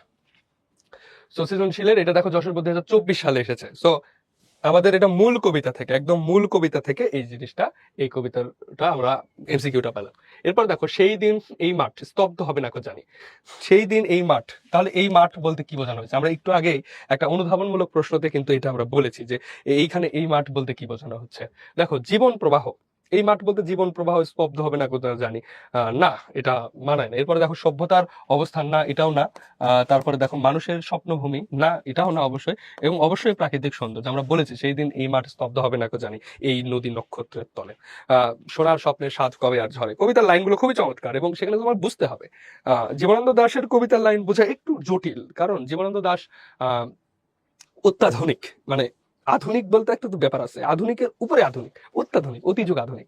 তো এই অতি আধুনিক অত্যাধুনিক কবি, এবং তার ভাষা একটু নির্জন ভাষা। এই ভাষা তুমি সবগুলো শব্দই চিনবে। দেখো সেই দিন, এটা এই শব্দ চিনো, এই মাঠ এটাও চিনো, স্তব্ধ মানেও হবে, নাকো জানি, সবগুলো শব্দই তোমার চেনা, কিন্তু এই কবিতার এই লাইনের যে অর্থ সেটা কিন্তু তোমার জানা নেই। তাহলে দেখো সহজ শব্দ দিয়েই লেখা, কিন্তু কতটা গূঢ় বাস্তবতা, কতটা গূঢ় কথা এখানে লুকিয়ে রেখেছে, এটাই হলো চমৎকার দিক। যে প্রাকৃতিক সৌন্দর্য, এটাই হলো প্রাকৃতিক সৌন্দর্য, এটা উত্তর। ওকে, এরপরে দেখো উদ্দীপকের আলোকে পরবর্তী প্রশ্নের উত্তর দাও। পৃথিবী যেমন আছে তেমনই পড়ে রবে, সুন্দর এই পৃথিবী ছেড়ে একদিন চলে যেতে হবে। পৃথিবী যেমন আছে তেমনই পড়ে রবে, সুন্দর এই পৃথিবী ছেড়ে একদিন চলে যেতে হবে। তাহলে পৃথিবী যেরকম আছে সেরকমই থাকবে, কিন্তু এই পৃথিবী ছেড়ে আমাদেরকে চলে যেতে হবে। তাহলে উদ্দীপকের সঙ্গে কোন চরণের মিল রয়েছে? আমরা চরণগুলো দেখি। রাত থমথম স্তব্ধ নিঝুম ঘোর আন্ধার, এটা তো এই কবিতারই লাইন না। তারপরে আছে দেখো বাহিরেতে নাচে জোনাকি আলোয় থমথম কালো রাত, এটাও না। সোনার স্বপ্নের স্বাদ পৃথিবীতে কবে আর ঝরে, এবং আছে যে এশিরিয়া ধুলা আজ ব্যাবিলন ছাই হয়ে আছে। দেখো পৃথিবী যেমন আছে তেমনই পড়ে রবে, সুন্দরী পৃথিবী ছেড়ে একদিন চলে যেতে হবে। দেখো পৃথিবী যেমন আছে আমাদেরকে চলে যেতে হবে, মৃত্যু এবং মানুষের স্বপ্নের চিরন্তরতা, এই জিনিসটা আছে, কিন্তু এখানে এসিডিও ধুলো হয়ে আছে। এই দুইটার যে কোনো একটা হবে, এই দুটো তো হবেই না, তাই না? এই দুটো তো হচ্ছেই না, তাহলে এসিডিও ধুলা হয়েছে। এখানে কিন্তু সভ্যতা নিয়ে কোনো কথা বলা নাই, অর্থাৎ সোনার স্বপ্নের স্বাদ কবে আর ঝরে, এটাই আমাদের সঠিক উত্তর। সো একটু বুঝলেই এগুলো হলো অনুধাবনমূলক এমসিকিউ। এই এমসিকিউ এর মধ্যেও কিন্তু চারটা ধরন আছে। একটা হলো জ্ঞানমূলক, যে সরাসরি এমসিকিউ। যেমন দেখো এইখানে দেখো, এটা কিন্তু সরাসরি কোন সভ্যতা ধুলো হয়ে আছে এখানে, এটা হলো জ্ঞানমূলক এমসিকিউ। এই এমসিকিউ একদম সরাসরি, কিন্তু এইখানে দেখো সেই দিন এই মাঠ স্তব্ধ হবে না, জানি, অর্থাৎ এটা প্রাকৃতিক সৌন্দর্য, এই জিনিসটা অনুধাবন করে তোমার লিখতে হবে, অনুধাবন করে তোমার মার্ক করতে হবে। তাহলে একটা জিনিস হলো আহ কি বলে সরাসরি জ্ঞানমূলক, একটা অনুধাবন। এইখানে দেখো এই এমসিকিউটা হলো প্রয়োগমূলক, অর্থাৎ তোমাকে একটা উদ্দীপক দেওয়া থাকবে এবং ওই উদ্দীপকের সাথে তোমাকে প্রয়োগ করতে হবে যে আমাদের সঠিক উত্তর কোনটা। তো এমসিকিউ এর টাইপ আরো একটা আছে, সেটা হলো বহুপদী সমাপ্তি সূচক, ওইটা হলো উচ্চতর দক্ষতা। সো তোমার সৃজনশীলে যেমন এমসিকিউ, সৃজনশীলে যেমন চারটা অপশন, জ্ঞান, অনুধাবন, প্রয়োগ, উচ্চতর দক্ষতা, এমসিকিউ তো চারটা আছে, জ্ঞান, অনুধাবন, প্রয়োগ, উচ্চতর দক্ষতা। জ্ঞানমূলক এমসিকিউ থাকবে 6-7টা, অনুধাবন থাকবে 7-8টা, তারপরে প্রয়োগ থাকবে 6-7টা, উচ্চতর দক্ষতা থাকবে 4-5টা, এই মোট 30টা এমসিকিউ তোমাদের থাকবে। সো এই যে জায়গাটায় আমাদের খুবই ফোকাস দিতে হবে। দেখো জ্ঞানমূলক তুমি পারবা, জ্ঞানমূলক বই পুস্তক পড়লে মোটামুটি পারা যায়, কিন্তু অনুধাবনের ক্ষেত্রে একটু জটিলভাবে চিন্তা করতে হয়, প্রয়োগের ক্ষেত্রে আরো জটিল, সবচেয়ে জটিল হলো বহুপদী সমাপ্তি সূচক। সো আমরা চলো বহুপদী সমাপ্তি সূচক একটা চলে যাই। যে দেখো পৃথিবী, নিচের উদ্দীপকের আলোকে আমরা ওই উদ্দীপকটাই আবার পড়ছি। দেখো এই পৃথিবী যেমন আছে তেমনি পড়ে রবে, সুন্দর এই পৃথিবী ছেড়ে একদিন চলে যেতে হবে। ময়মনসিংহ বোর্ড 2024 সালের প্রশ্ন। দেখো এই জায়গাটা আমাদের খুবই ভালোভাবে খেয়াল করতে হবে যে এখানে আসলে কি প্রকাশ পেয়েছে, যে পৃথিবীর যেমন আছে তেমনই পড়ে রবে, সুন্দর এই পৃথিবী ছেড়ে একদিন চলে যেতে হবে। আমরা এর আগেটা দেখলাম যে সোনার স্বপ্নের স্বাদ কবে আর ঝরে, যে সোনার স্বপ্ন বলতে কি বোঝানো হয়েছে, মানুষের আশা আকাঙ্ক্ষা, এই সব কিছু পৃথিবী তার অফুরান সৌন্দর্য দিয়ে কি করেছে, অফুরান সৌন্দর্য দিয়ে সব সময় পূরণ করে গেছে, এবং পৃথিবীতে যারাই আসবে তাদেরকেই পৃথিবী তার সৌন্দর্য দিয়ে, অপার ভালোবাসা দিয়ে সেটা পূরণ করে যাবে। সো এখানে দেখো কি কি আছে। উদ্দীপক সেই দিন এই মাঠ কবিতায় প্রকাশ পেয়েছে, ধরনীর অবিনশ্বর সৌন্দর্য, মানব জীবনের দুঃখবোধ, প্রকৃতির অন্তঃসার শূন্যতা। দেখো কোনটা হইতে পারে, এইটা হলো উচ্চতর দক্ষতামূলক এমসিকিউ। আমরা কিন্তু প্রথমটা জ্ঞানমূলক পেয়েছি, পরেরটা অনুধাবন, তারপরটা প্রয়োগ, এটা হলো উচ্চতর দক্ষতা। দেখো পৃথিবীতে যেমন আছে তেমনি পড়ে রবে, ধরনের অবিনশ্বর সৌন্দর্য, মানব জীবনের দুঃখ। দেখো মানব জীবনের দুঃখবোধ, এখানে কিন্তু কোনো দুঃখ আছে, এখানে কিন্তু দুঃখ নাই। আবার দেখো যে প্রকৃতির অন্তঃসার শূন্যতা, সেটাও না, এখানে শুধু ধরনের অবিনশ্বর সৌন্দর্য, একটা পাচ্ছে, তার মানে উত্তর হলো এ। এই উত্তর আমরা এ হিসাবে নেব, এখানে কোনো দুঃখবোধ নাই, এখানে অন্তঃসার শূন্যতাও নাই, তাহলে উত্তর হবে এ। কেন উত্তর এ হচ্ছে আশা করি তোমরা বুঝতে পেরেছো। সো উচ্চতর দক্ষতা, এই ধরনের সৃজনশীল উত্তর করা বেশ কঠিন। তো এগুলো যখন তুমি বেশি বেশি প্র্যাকটিস করবে, সো তুমি এগুলোর উত্তর করতে পারবে।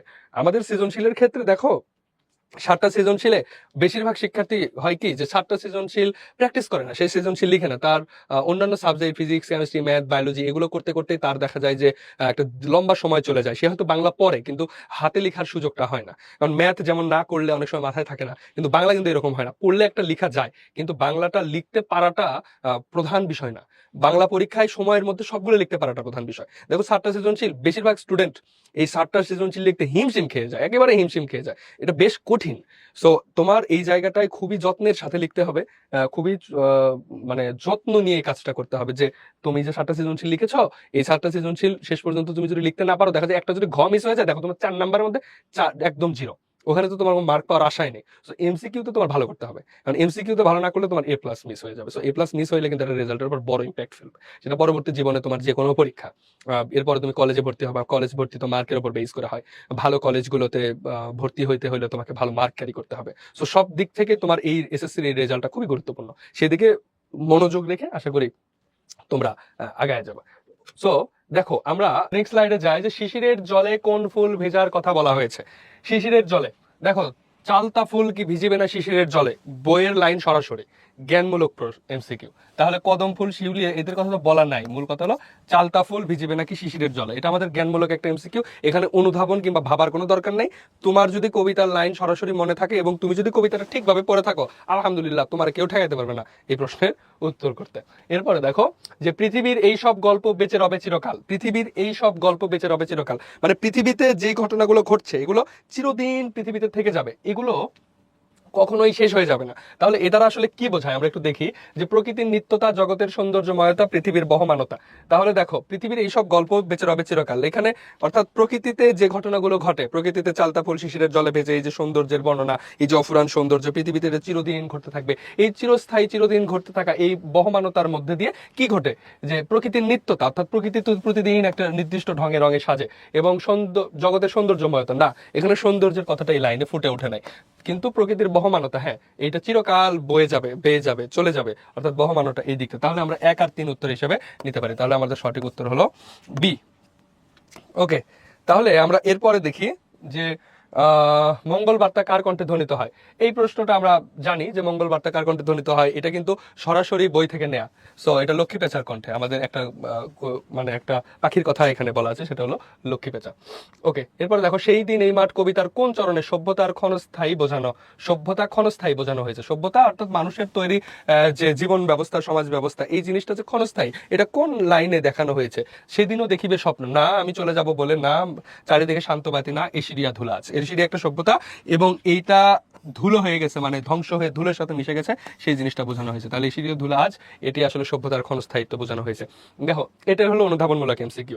সিলেট বোর্ড 2023, দিনাজপুর বোর্ড 2019 এবং বরিশাল বোর্ড 2015 সালের এমসিকিউ। দেখো, একটা এমসিকিউ 15, 19, 23 কতগুলো সালে এসেছে। সো এই ধরনের যে এমসিকিউ, এগুলো আমাদের জন্য, আমাদের পরীক্ষার জন্য বেশ গুরুত্বপূর্ণ। সো অনুধাবনের জায়গাটা এবং কনসেপ্ট ক্লিয়ার থাকতে হবে। তোমার কবিতার প্রত্যেকটা লাইনের কনসেপ্ট যেন তোমার মাথার মধ্যে থাকে, এটা গুরুত্বপূর্ণ। এরপরে দেখো, নিচের উদ্দীপকের আলোকে পরবর্তী প্রশ্নের উত্তর দাও। এই পৃথিবী যেমন আছে তেমনি পড়ে রবে, সুন্দর এই পৃথিবী ছেড়ে একদিন চলে যেতে হবে। দেখো, এই উদ্দীপকের একটা প্রশ্ন কিন্তু আমরা শুরুতে পেয়েছিলাম, যশোর বোর্ড 2023 সালের প্রশ্ন।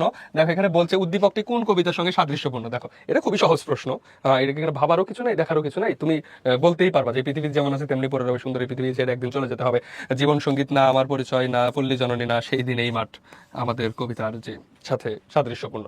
ওকে, এগুলো সহজ প্রশ্ন। এরপরে দেখো, যে পৃথিবী যেমন আছে তেমনি পড়ে রবে, পৃথিবী ছেড়ে একদিন চলে যেতে হবে, আমরা যদিও পড়েছি।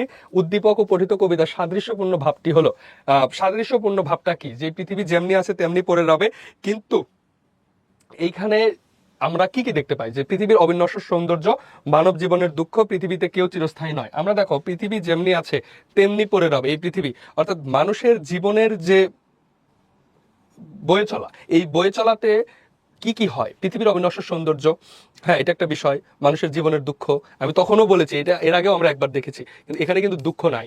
এরপরে দেখো, পৃথিবীতে কেউ চিরস্থায়ী নয়, হ্যাঁ, দুইটা জিনিস, এই পৃথিবী ছেড়ে একদিন চলে যেতে হবে, চিরস্থায়ী নয়, এটা অবিনশ্বর সৌন্দর্য, যে সুন্দর এই পৃথিবী, এই যে সুন্দর থাকার কারণে আমরা বলছি অবিনশ্বর সৌন্দর্য, সুন্দর থাকার কারণে আমরা এটা বলছি। ওকে, তাহলে আমরা 1 এবং 3 উত্তর হিসাবে নিতে পারি। তাহলে উত্তর হবে ডি, উত্তর হবে ডি। এরপরে দেখো, এশিরীয় ধুলা, যেখানে এশিরীয় কিসের প্রতীক, এশিরীয় কিসের প্রতীক, রহস্যময় সৌন্দর্য, শাশ্বত প্রকৃতি, ক্ষয়িষ্ণু সভ্যতা, বিচিত্র বিবর্তন। এশিরীয় ধুলাস, এশিরিয়া একটা সভ্যতা, এশিরীয় ধুলাস, এশিরিয়া আসলে কিসের প্রতীক, এশিরিয়া হলো যে ক্ষয়িষ্ণু সভ্যতা, এশিরিয়া একটা সভ্যতার নাম, এশিরিয়া কি সভ্যতার নাম। এই সভ্যতা ধুলো হয়ে আছে, ব্যাবিলন ছাই হয়ে আছে, সো ক্ষয়িষ্ণু সভ্যতা। এরপরে দেখো, বাংলা সাহিত্যের আধুনিক জীবন চেতনার কবিকে, আধুনিক জীবন চেতনার কবিকে। আমি তখন বললাম যে আমরা আসলে জীবনানন্দ দাশকে আধুনিক আবার অত্যাধুনিক বলতে পারি, যে কোনো ভাবেই বলতে পারি। আধুনিক, মূলত আধুনিক কবিতার জীবন চেতনা হলো জীবনানন্দ দাশ। তার জন্ম 1899, আবার কাজী নজরুল ইসলামের জন্ম 1899 সালে, কিন্তু দুইজনের কবিতার ধরন আলাদা। কাজী নজরুল ইসলামের কবিতার ধরন আলাদা, জীবনানন্দ দাশের কবিতার ধরন আলাদা। এই জন্য জীবনানন্দ দাশ সেই সময় জন্মগ্রহণ করলেও তাকে আধুনিক কবি বলা হয়। এরপরে দেখো, আমি তো মরেই যাব রেখে যাব সবই, গানের কথার সাথে সেই দিন এই মাঠ কবিতার কোন ভাবে সঙ্গতি রয়েছে। এখানে আমি তো মরেই যাব রেখে যাব সবই, এটা একটা গান। মরে যাব অর্থাৎ আমরা পৃথিবী ছেড়ে চলে যাব, রেখে যাব সবই অর্থাৎ পৃথিবীর সবকিছু থেকে যাবে, পৃথিবীর সবকিছু থেকে যাবে এবং সেগুলো পরবর্তীতে পৃথিবীতে একের পর এক বয়ে চলে যাবে, অর্থাৎ মানুষ আসলে এখান থেকে চলে যাবে। তো গানের কথার সাথে সেই দিন এই মাঠ কবিতার কোন ভাবে সঙ্গতি রয়েছে, এখানে আসলে প্রকৃতির বহমানতা যে দিকটা, সেই দিকটার সাথে সঙ্গতি রয়েছে, অর্থাৎ প্রকৃতি বয়ে চলবে, প্রকৃতির বহমানতা কখনো মানুষকে থামাইতে পারবে না, প্রকৃতি তার নিজস্ব গতিতে বয়ে চলবে। এরপর দেখো, রূপসার ঘোলা জলে কিশোর এক, সাদা পালে ডিঙা বাই, রাঙা মেঘ সাতরায় অন্ধকারে আসিতেছে নীরে, দেখিবে ধবল বক আমারে পাবে তুমি ইহাদের ভিড়ে। উদ্দীপকটা খেয়াল করো, দেখো যে বেশ কঠিন একটা উদ্দীপক। উদ্দীপকের ভাবের বিপরীত চিত্র ফুটে উঠেছে সেই দিন এই মাঠ কবিতার কোন পংক্তিতে। দেখো, বরিশাল বোর্ড 2022 সালের প্রশ্ন। এই জায়গায় দেখো এখানে কোন দিকটা ফুটে উঠেছে, তারপরে আমরা একটু অপশনগুলো দেখি। সোনার স্বপ্নের স্বাদ পৃথিবীতে কবে আর ঝরে, এশিয়া ধুলা আজ ব্যাবিলন ছাই হয়ে আছে, সেই দিন এই মাঠ স্তব্ধ হবে না কো জানি, পৃথিবীর এই সব গল্প বেঁচে রবে চিরকাল। সো এখানে আমরা দেখতে পাই যে মানুষ চলে যাওয়ার পরেও ফিরে আসা, যে প্রত্যাবর্তন, এবং মানুষ এই যে আমারে পাবে তুমি ইহাদের ভিড়ে, অর্থাৎ প্রকৃতির সাথে মিশে থেকে আবার ফিরে আসার যে বিষয়টা, সেটা আমরা দেখতে পাই। কিন্তু আমাদের ক্ষয়িষ্ণু সভ্যতা কিন্তু সেটার বিপরীত চিত্র হতে পারে। তাহলে বিপরীত চিত্র হলো আমাদের এশিরীয় ধুলা আজ ব্যাবিলন ছাই হয়ে আছে, এটাই আমরা এটার বিপরীত চিত্র হিসেবে দেখতে পাই। এখানে ফিরে আসার ব্যাপারটা বলা হচ্ছে, আর এখানে চলে যাওয়ার বিষয়টা বলা হচ্ছে। এরপরে দেখো, সেই দিন এই মাঠ কবিতায় কবি বিস্ময়কর নিপুণতায় কোন বিষয়টি উপস্থাপন করেছেন।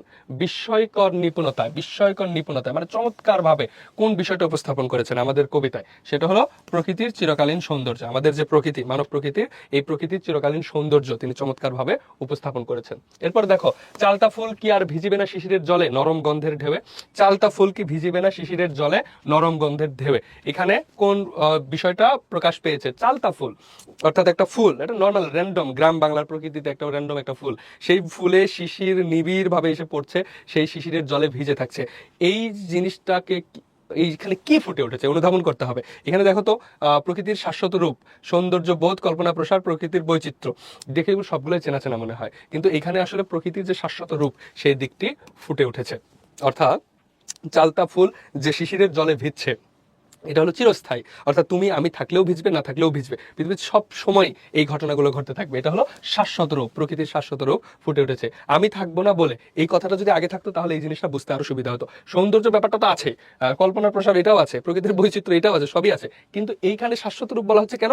আমি থাকবো না বলে চালতা ফুলকে ভিজিবে না শিশিরের জলে, অর্থাৎ শাশ্বত সময় ধরে প্রকৃতি তার স্বাভাবিকতা বজায় রাখবে কিনা, এই জিনিসটা এখানে গুরুত্বপূর্ণ। এরপরে দেখো, পৃথিবীর এই সব গল্প বেঁচে রবে চিরকাল। পৃথিবীর এই সব গল্প বেঁচে রবে চিরকাল, এইখানে পৃথিবীর এই সব গল্প বেঁচে রবে চিরকাল বলতে কি বোঝানো হয়েছে? অর্থাৎ পৃথিবীতে যে ঘটনা ঘটতেছে, এই ঘটনাগুলো পৃথিবীতে চিরকাল থেকে যাবে, এইগুলো কখনোই পৃথিবী থেকে মুছে যাবে না। এই জন্য এটাকে বলা হচ্ছে প্রকৃতির অবিনশ্বরতা, অর্থাৎ প্রকৃতি কখনো তার তার কি সত্যতা হারাবে না, তার সংজ্ঞা হারাবে না, তার স্বীকার্যতা হারাবে না। বিস্ময়কর সৌন্দর্য, অসাধারণ ঐশ্বর্য, ক্ষয়িষ্ণু, এগুলো নয়, বরং প্রকৃতির অবিনশ্বরতা। এরপরে খেয়াল করো, সোনার স্বপ্নের স্বাদ পৃথিবীতে কবে আর ঝরে। সোনার স্বপ্নের স্বাদ পৃথিবীতে কবে আর ঝরে, এতে প্রকাশ পেয়েছে কি? প্রকাশ পেয়েছে প্রাকৃতিক সৌন্দর্য, প্রকৃতির রহস্যময়তা, মানুষের স্বপ্নময়তা, প্রকৃতির শাশ্বত রূপ। তাহলে এখানে খেয়াল করো যে সোনার স্বপ্নের স্বাদ, স্বপ্ন, আমরা তো স্বপ্ন এর আগে যেখানে দেখেছি স্বপ্ন, সেখানে কিন্তু আমরা বলার চেষ্টা করছি স্বপ্ন বলতে কি বোঝানো হচ্ছে, যে মানুষ স্বপ্ন দেখে, মানুষ কল্পনা করে, মানুষ আশা আকাঙ্ক্ষা জীবিত রাখে, এবং পৃথিবীর এই সব মানুষের আশা আকাঙ্ক্ষা পূরণ করে পৃথিবী তার রূপ, রস, সৌন্দর্য, গন্ধ দিয়ে। আর এখানে আমরা বলতেছি, তাহলে এটা সঠিক উত্তর নিব আমরা, মানুষের স্বপ্নময়তা, প্রকৃতির রহস্যময়তা এই লাইনে না, প্রকৃতির সৌন্দর্য না, প্রকৃতির শাশ্বত রূপের ব্যাপারও এখানে নেই, মূলত মানুষের স্বপ্নময়তা, মানুষের আশা আকাঙ্ক্ষা কল্পনার যে প্রতিফলন, সেটি কিন্তু আমরা দেখতে পাই। দিনাজপুর বোর্ড এবং কুমিল্লা বোর্ড 2022 সালের প্রশ্ন, দেখো খেয়াল করো। এরপরে আমরা যদি যাই, লক্ষ্মী পেঁচা কি করবে লক্ষ্মীটির তরে। লক্ষ্মী পেঁচাটির তরে কি করবে? দেখো, লক্ষ্মী পেঁচা গান গাবে নাকি লক্ষ্মীটির তরে, এটা সরাসরি বইয়ের লাইন, অর্থাৎ এটা জ্ঞানমূলক।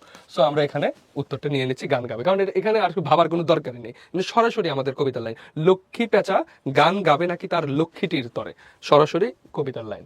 সো আমাদের প্রশ্নগুলো এরকম হবে, অনেকগুলো সরাসরি, কিছু আছে ভাবতে হবে, অনুধাবন, কিছু আছে প্রয়োগ করতে হবে, কিছু আছে উচ্চতর দক্ষতা। এরপরে দেখো, আমরা একটা প্রশ্ন পেলাম যে আমার দেশের মাটির গন্ধে ভরে আছে সারা মন, শ্যামল কোমল পরশ ছাড়া যে নেই কিছু প্রয়োজন। অর্থাৎ আমার দেশের মাটির গন্ধে চমৎকার প্রকৃতির যে সৌন্দর্যের কথা বলা হচ্ছে। মানুষ ও সভ্যতার নশ্বরতা, সৌন্দর্য পিপাসু সত্তা, প্রকৃতির সৌন্দর্য অনুধাবন, বাংলার নৈসর্গিক পরিবেশের মমত্ববোধ, কোন বিষয়টা এখানে ফুটে উঠেছে? দেখো, শ্যামল কোমল পরশ ছাড়া যে কিছু নেই প্রয়োজন, কি? মাটির গন্ধে ভরে আছে মন, এইখানে মাটির গন্ধে মন ভরে আছে, এই জিনিসটা ছাড়া তার আর কিছুরই প্রয়োজন নাই। তাহলে আমরা এটা বলতে পারি আমাদের যে প্রাকৃতিক সৌন্দর্যের অনুধাবন, এই জিনিসটা এখানে ফুটে উঠেছে। বাংলার নৈসর্গিক পরিবেশের মমত্ববোধ, সৌন্দর্য পিপাসু সত্তা, মানুষ ও সভ্যতার নশ্বরতা, এগুলো কিছু না, বরং প্রাকৃতিক সৌন্দর্য অনুধাবন, অর্থাৎ প্রকৃতির যে সৌন্দর্য, এটা অনুধাবন এই কবিতার এই লাইনটিতে ফুটে উঠেছে। এরপরে দেখো, সেই 7 জন নেই আজ টেবিলটা তবু আছে, কিন্তু এটা কিন্তু আমরা একটা সৃজনশীলে পেয়েছিলাম, 7 জন নেই আজ টেবিলটা তবু আছে, 7টা পেয়ালা আজও খালি নেই। হ্যাঁ, একই সে বাগানে আজ এসেছে নতুন কুড়ি, শুধু সেই সেদিনের মালি নেই। উদ্দীপকের সাথে সেই দিন এই মাঠ কবিতার ভাবগত ঐক্য রয়েছে কোন দিকে? তাহলে উদ্দীপকের সাথে কোন দিকটায় ভাবগত ঐক্য রয়েছে? ভাবগত ঐক্য খেয়াল করো, প্রকৃতির অবিনশ্বরতা, মানুষের স্বপ্নের অমরতায়, জীবন অবশ্যম্ভাবী পরিণতিতে। দেখো, সেই সেদিনের মালি নেই, এই যে মালি নেই, এই এই জিনিসগুলো অবিনশ্বরতা, অর্থাৎ প্রকৃতি যে অবিনশ্বর এবং সেটা আমরা দেখতে পাই। তাহলে 1 নম্বর আমরা নিতে পারি মানুষের স্বপ্নের অমরতা। এখানে স্বপ্নের কোনো ব্যাপার আসে নাই, তার মানে এটা আমরা নিব না। জীবনের অবশ্যম্ভাবী পরিণতি, হ্যাঁ জীবনের অবশ্যম্ভাবী পরিণতি, প্রত্যেককেই চলে যেতে হবে পৃথিবীর এই যে স্নিগ্ধ পরিবেশ, মায়া মমতা সব ছেড়ে পৃথিবী থেকে চলে যেতে হবে, এই জিনিসটা আছে। তাই আমরা এই অবশ্যম্ভাবী পরিণতি এটাকেও নিব। তাহলে 1 আর 3 উত্তর নিলে আমাদের সঠিক উত্তর হলো বি। সঠিক উত্তর বি। এরপরে খেয়াল করো, সেই দিন এই মাঠ কবিতায় কবির মতে কোন দিকটি টিকে থাকবে না? কবির মতে কোন দিকটি টিকে থাকবে না? আমরা একটা কবিতার লাইনই আছে যে এশিরীয় ধুলা আজ ব্যাবিলন ছাই হয়ে আছে, অর্থাৎ সভ্যতা টিকে থাকবে না, মানুষের তৈরি কোনো কিছুই টিকে থাকবে না এবং মানুষও টিকে থাকবে না। টিকে থাকবে কি? প্রকৃতি। তাহলে আমরা বলতে পারি এটা সঠিক উত্তর হলো সভ্যতা। এরপরে দেখো, সেই দিন এই মাঠ কবিতার স্বপ্নকে সোনার সাথে তুলনা করার কারণ, সেই দিন এই মাঠ কবিতার স্বপ্নকে সোনার সাথে তুলনা করার কারণ, স্বপ্ন কি? স্বপ্নকে আমরা বলতে পারি এই যে সোনার স্বপ্নের স্বাদ কবে আর ঝরে, স্বপ্ন হলো চিরন্তন। স্বপ্ন কি? স্বপ্ন চিরন্তন। সোনার স্বপ্নের স্বাদ কবে আর ঝরে, অর্থাৎ আমরা যে স্বপ্ন দেখি, আমরা যে কল্পনা করি, আমরা যে অনুধাবন করি, আমাদের যে কল্পনা, এই সব কিছু এই পৃথিবী টিকে রাখবে, এই পৃথিবী ধরে রাখবে। সো এটাকে আমরা বলছি যে সোনার স্বপ্নের স্বাদ কবে আর ঝরে, অর্থাৎ স্বপ্নের চিরন্তরতা এই জায়গায় খুবই গুরুত্বপূর্ণ। এরপর দেখো, নক্ষত্রের তলে সেদিনও দেখিবে কে স্বপ্ন, নক্ষত্রের তলে সেদিনও দেখিবে স্বপ্ন, এই নদী নক্ষত্রের তলে, হ্যাঁ নদী নক্ষত্রের তলে কে স্বপ্ন দেখবে? নদী। এটা সরাসরি বই থেকে আসছে। এরপরে দেখো, সেই দিন এই মাঠ কবিতার প্রকৃতির এক শাশ্বত রূপ মূর্ত হয়ে উঠেছে কোন পংক্তিতে? এখানে দেখো, লক্ষ্মী পেঁচা গান গাবে নাকি তার লক্ষ্মীটির তরে প্রকৃতির এক শাশ্বত রূপ মূর্ত হয়ে আছে। তাহলে দেখো, প্রকৃতির শাশ্বত রূপ মূর্ত হয়ে আছে, শাশ্বত রূপ অর্থাৎ চিরকাল ধরে যেটা বয়ে চলে। লক্ষ্মী পেঁচা গান গাবে নাকি তার লক্ষ্মীটির তরে, সোনার স্বপ্নের স্বাদ পৃথিবীতে কবে আর ঝরে। তারপর দেখো, এটা কিন্তু শাশ্বত রূপ না, এটা স্বপ্নের চিরন্তরতা। এরপরে দেখো যে এশিরিয়া ধুলা আজ ব্যাবিলন ছাড়ো হয়ে আছে। এখানে কিন্তু সভ্যতার যে ক্ষয়িষ্ণুতা, সভ্যতার ক্ষয়, এই জিনিসটা এখানে আছে। এবার আছে খেয়া নৌকাগুলো এসে লেগেছে চরের খুব কাছে, খেয়া নৌকাগুলো এসেছে চরের খুব কাছে। এখানে কিন্তু প্রকৃতির শাশ্বত রূপ নাই। কিন্তু লক্ষ্মী পেঁচা গান গাবে নাকি তার লক্ষ্মীটির তরে, অর্থাৎ পাখি, প্রত্যেকটা পাখি পৃথিবীতে সৃষ্টির পর থেকে আজ পর্যন্ত পাখি তার তার গান কখনোই থামায়নি। হ্যাঁ, সো এই জিনিসটাই শাশ্বত আমার কাছে না, আমাদের বই অনুযায়ী, পাঠ্য বই অনুযায়ী আমাদের এমসিকিউর এই উত্তরটা কটাই সবচেয়ে বেশি প্রাসঙ্গিক। ওকে, এগুলো কেন না আমি সেটাও বলে দিয়েছি। এরপরে দেখো, সেই দিন এই মাঠ কবিতায় বর্ণিত ফুলের নাম কি? আমরা দেখেছি যে চালতা ফুল কি ভিজিবে না শিশিরের জলে, এটা সরাসরি কবিতার লাইন। তাহলে চালতা এখানে গুরুত্বপূর্ণ, মানে শুদ্ধ উত্তর। আমি চলে যাব, কবি কোথায় চলে যাওয়ার কথা বলেছেন? আমি চলে যাব গ্রামে, শহরে, পরপারে, বিদেশে। কবি এখানে পরপারে চলে যাবেন, অর্থাৎ আমি চলে যাব চালতা ফুল কি ভিজিবে না শিশিরের জলে, অর্থাৎ মারা যাব, ডেট। অর্থাৎ এই যে মৃত্যুকে অবধারিত ভাবে কল্পনা করে যে বিষয়টা বলা হচ্ছে যে আমি চলে যাব, কোথায় চলে যাব? মৃত্যুর পর পরপারে চলে যাব, চালতা ফুল কি ভিজিবে না শিশিরের জলে। এরপর আছে লক্ষ্মী পেঁচার কণ্ঠে কি ধ্বনিত হবে? লক্ষ্মী পেঁচার কণ্ঠে ধ্বনিত হবে মঙ্গল বার্তা। এটা কিন্তু আমরা জ্ঞানমূলকেও পেয়েছিলাম, একদম জ্ঞানমূলকে শুরুতে পেয়েছিলাম, লক্ষ্মী পেঁচার কণ্ঠে ধ্বনিত হবে। এরপরে দেখো, এশিরিয়া কি? এশিরিয়া একটা সভ্যতার নাম। আমরা অনেকবার এই প্রশ্নটা পেয়েছি। এশিরিয়া ধুলা হয়ে যাবে আর ছাই হয়ে আছে কি? ব্যাবিলন। ওকে, দেখো এশিরিয়া একটা সভ্যতা, কিন্তু এশিয়া কিন্তু একটা মহাদেশ। ওকে, এটা খেয়াল রাখো। এরপরে দেখো, জীবনানন্দ দাশের মতে পৃথিবীতে বহমান কি? জীবন, সভ্যতা, স্বপ্ন। জীবনানন্দ দাশের মতে পৃথিবীতে বহমান কি? বলো তো, পৃথিবীতে কি বহমান? জীবন, সভ্যতা নাকি স্বপ্ন? আমাদের জীবন, সভ্যতা, এই দুইটা জিনিস হলো পৃথিবীতে বহমান। অর্থাৎ পৃথিবীতে একের পর এক আসে, জীবন আসে এবং সভ্যতা, এগুলো একের পর এক আসে, অর্থাৎ বয়ে চলে। কিন্তু পৃথিবীতে ফিক্সড হলো স্বপ্ন। তাহলে আমাদের চাইছে হলো বহমান। যেহেতু বহমান, তাহলে 1 ও 2 আমাদের উত্তর হলো ডি। সো বহমান বিষয়টা বুঝতে হবে। বহমান হলো চিরস্থায়ী না। দেখো, স্বপ্ন পৃথিবীতে চিরস্থায়ী, সোনার স্বপ্নের স্বাদ কবে আর ঝরে, অর্থাৎ স্বপ্ন কিন্তু পৃথিবীতে ফিক্সড, স্বপ্ন শুরু থেকে আজ পর্যন্ত এইটা আছেই। কিন্তু বহমান কি? সভ্যতা, একের পর এক সভ্যতা আসছে গেছে এবং সামনেও আসবে। এই সভ্যতা যখন আছে, এটাও শেষ হয়ে যাবে। সো জীবন এবং মানুষের জীবন, একের পর এক মানুষের জন্ম হচ্ছে, মানুষ চলে যাচ্ছে। সো এগুলো বহমান, কিন্তু ফিক্সড কি? স্বপ্ন। এরপরে দেখো, সেই দিন এই মাঠ কবিতার কোনটি শিশিরের জলে ভিজে রহস্যময় সৌন্দর্য ফুটে উঠবে? হ্যাঁ, কোনটি শিশিরের জলে ভিজে? এই যে শিশিরের জলে ভিজে, তাহলে চালতা ফুল শিশিরের জলে ভিজে। হ্যাঁ, চালতা ফুল কি ভিজিবে না শিশিরের জলে? সো চালতা ফুলের কথা বলা আছে। এরপরে দেখো, চারিদিকে শান্ত বাতি ভিজে গন্ধ, চারিদিকে শান্ত বাতি ভিজে গন্ধ, নক্ষত্রের আলো প্রকৃতির সুবাস, ভিজে গন্ধ, নরম ঢেউ, মৃদু কলরব। এটা একদম কবিতার সরাসরি লাইন। যে চারিদিকে শান্তবাদী ভিজে গন্ধ মৃদু কলরব, আর নরম গন্ধের ঢেউ আছে হইলো চালতা ফুলের সাথে, তাহলে মৃদু কলরব। এটা একদম বইয়ের সরাসরি লাইন। সো বইয়ের লাইনকে অবজ্ঞা করা যাবে না, বইয়ের প্রত্যেকটা লাইন থেকে এমসিকিউ হইতে পারে। যে শুরুর লাইনটুকু তুলে দে, পাশে ফাঁকা রেখে দিল। সো তোমাকে বইয়ের, তুমি যদি বইয়ের কবিতার লাইনগুলো ঠিকভাবে জানো তাহলে এখানে তুমি পেরে যাবে। এরপরে দেখো, যখন রবনা আমি এই মর্তকায়, তখন সরিতে যদি হয় মন, তবে তুমি এসো এই নিভৃত ছায়ায়, যেথা এই চৈত্রের শালবন। সেই দিন এই মাঠ কবিতায় কি ফুটেছে, যখন রবনা আমি এই মর্তকায়, তখন সরিতে হয় যদি মন, তখন তুমি এসো এই নিভৃত ছায়ায়, যেথা এই চৈত্রের শালবন। এটা দেখতে মনে হচ্ছে যে এটা একটা এপিটাফে লেখা। এপিটাফ হলো যে মানুষ মৃত্যুর পর মানুষের যে কবরস্থানে যে লেখা থাকে এরকম। সো এখানে আসলে প্রকৃতি ভাবনা না, অতীত ভাবনাও না, ভবিষ্যৎ ভাবনাও না, এটা মূলত মৃত্যু ভাবনা। অর্থাৎ মানুষকে চলে যেতে হবে পৃথিবী ছেড়ে, সেটা বলছে যে যখন আমি রব নাই মর্তকায়, যখন আমি পৃথিবীতে থাকবো না, তখন সরিতে যদি হয় মন, তখন যদি আমাকে স্মরণ করতে হয়, তবে তুমি এসো এই নিভৃত ছায়া। তো গোরস্থানের কথা বলছে, যেথা এই চৈত্রের শালবন। ওকে, এরপরে দেখো, যখন রবনা ওই সেম উদ্দীপকে এই সেই দিন এই মাঠ কবিতায় সার্থক প্রতিফলন বলা যায়। সার্থক প্রতিফলন কি বলা যায়? সমাজ নিরবিচ্ছিন্ন, প্রকৃতি নিরবচ্ছিন্ন, জীবন নশ্বর, কোন দিকতে ফুটে উঠেছে? দেখো, আমরা পৃথিবীতে থাকবো না, আমরা পৃথিবীতে কি করবো না, থাকবো না, কিন্তু তুমি যখন তোমার যদি স্মরণ করতে হয় তখন তুমি এই নিভৃত ছায়ায় আসো। তখন এই জায়গায় কি কি বোঝানো হচ্ছে? সমাজ নিরবচ্ছিন্ন, সমাজ নিরবচ্ছিন্ন না, বরং প্রকৃতি নিরবচ্ছিন্ন এবং জীবন নশ্বর, অর্থাৎ জীবন ক্ষয় হয়ে যাবে। আমরা 2 এবং 3 উত্তর হিসেবে নিব। উত্তর হলো বি। তাহলে জীবন নশ্বর এবং প্রকৃতি নিরবচ্ছিন্ন।